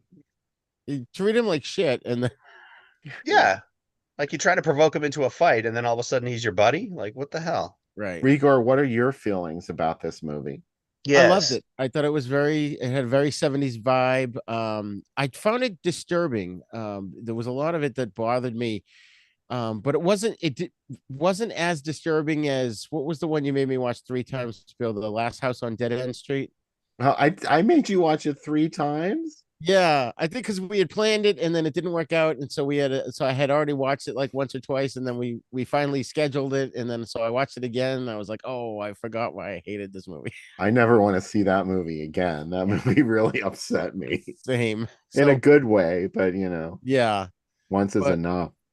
this wasn't that bad. It's like I have it's very No. disturbing written in the notes quite a bit, but you know, I just thought the whole thing between Albert and Annie was creepy. But as psychological thrillers go, man, this was definitely, thank God he didn't have supernatural issues. That's all I can say. Holy shit! I know. Can you imagine? Oh, imagine if there was a demon inside of Albert and he got invited onto a TV talk show. Oh my, I think it would have been nice if he had been able to kill his mom just as payback, but yeah. She deserved it. she just hid from him the whole movie. Yeah, it She might have turned been him into the cathartic. monster that he was. And I mentioned earlier that Harry Novak, the distributor, got a hold of this movie. That was a Harry Novak double feature at the Hawaii Cam Drive-In of Poor Albert and Little Annie and Toys Are Not for Children, which was a Harry Novak. He would basically steal these movies from people who didn't know any better. A lot of them didn't even get That's paid right. for letting him distribute these movies. And he'd tell them, "Oh, it didn't make any money." Whatever. But Toys Are Not for Children is a real bizarre film. It's way more disturbing than Poor Albert and Little Annie, but it also has that same sort of strangeness to it that just makes it enough to tolerate, because the female protagonist in that movie is sort of like this happy-go-lucky girl, or at least she seems that way, and she's obsessed with the idea of her father. She's estranged from her father and she hasn't seen him in many years, and she has this friend. She works in a toy shop, and she finds out that her friend is also a prostitute, and her reaction to this is like, oh, that's how can I do that too? She wants to become a prostitute like her friend. And really it comes to light that she knows that her father frequents prostitutes, and really what she wants is to have an encounter with her father as a prostitute. Oh God. And that's the story of the film. And I'm not going to say whether it happens or not, but yeah, it does. And and Ow. you can guess that it does Lord. not end well. Oh my I will never trust you again. God. It's like in the same breath as saying, I'm not going to say how it ends, he says it. I'm not going It's to not a reveal the secret, spoiler, really. I mean, but like, yes, that's what don't you no, I mean, really want to see that movie now? Admit it. yes, I do. If it didn't happen, it would be kind of a pointless movie, right? Yes. It'd be like on this quest that never happened. You know what's a good Never. movie? It's entertaining, but it's not really a horror movie by any stretch, although it is exploitation. It's The Four Dimensions of Greta. Oh yeah. Pete Walker with Tristan Rogers starring. He puts on this horrible German accent, but he's basically his friend's daughter is an au pair in London and she goes missing. So he's investigating and he's finding out that au pairs are being treated like slaves. But then Greta has like these 3 or 4 different secret lives. And so he each time he goes into he talks to one friend, they relate the story about her. And then so there's 4 stories in the film. It's the 4 dimensions of Greta. And I think Yeah. the last 10 minutes, or not the last 10 minutes, but each story is told in 3D, so you have to like whip on the 3D glasses. Oh, So, and it's not a terrible movie. I like it because Tristan Rogers is in it, but it's just kind of reminded me of that, like this girl with these multi layers to her, you know. So, I all was right. just thinking maybe we could do different versions of Frankenstein sometime because I see Bill with his Frankenstein shirt on, and I'm just thinking Frankenstein. There's been so many versions of it over the years, you know. Frankenstein 80. That might be too hard to do. There's so many damn Mm-hmm. versions. Frankenstein 1980. Oh, look at that. Boobs. Bill, talk for a second so we can see it. Oh, yeah, Bill. sorry. I guess I have to keep talking to explain to you I'm wearing a fabulous Frankenstein 80 t-shirt created by myself. And no, you can't Created by buy it anywhere. yourself. Oh, I made it on Sticker Mule. You just Nice. send them an image, and you know, I created the image. I cut pieces of a poster together to make it, and voila, Can you instant stand glamour. up for a moment so we can get a good look at it? You are seeing all that there is to see. Dance Right for here. us, bitch. No, I'm kidding. I'm not your whore. No, you're supposed to go, I don't know how. I don't know I don't how. know how. But I expected him to go, boy, you really don't know how. You suck. For her, I can't even. know, that poor That's a woman. terrible scene. The poor woman. Oh my God. She reminded me of the poor lady that was tied up in the trunk of Quentin Tarantino's car and From Dusk Till Dawn. Mm. Yeah. Oh my It's God. funny because I remember during that scene, he's trying to get her to do stuff, and every time she's doing it too slowly, and he's like, "Come on, come on!" And then like after that, he goes out and he goes to go down the stairs or something and go do something, and it's the longest, slowest. Like he's just walking and going around. So then I said to the screen, "Come on, come on, like, let's go here." You know, like, what are you doing going so slowly? Like, get downstairs if that's what you're doing. uh. Oh my God. All right, folks. Well, that's our discussion of psychological thrillers. Join us again next month. Thank you for joining us for this episode. And don't forget to check out havenpodcasts.com. And we got a lot of cool stuff there. Thanks a lot. We'll see you soon. All right. Bye. Bye. The new issue of Drive-In Asylum, That's right. groovydoom.etsy.com. There you go.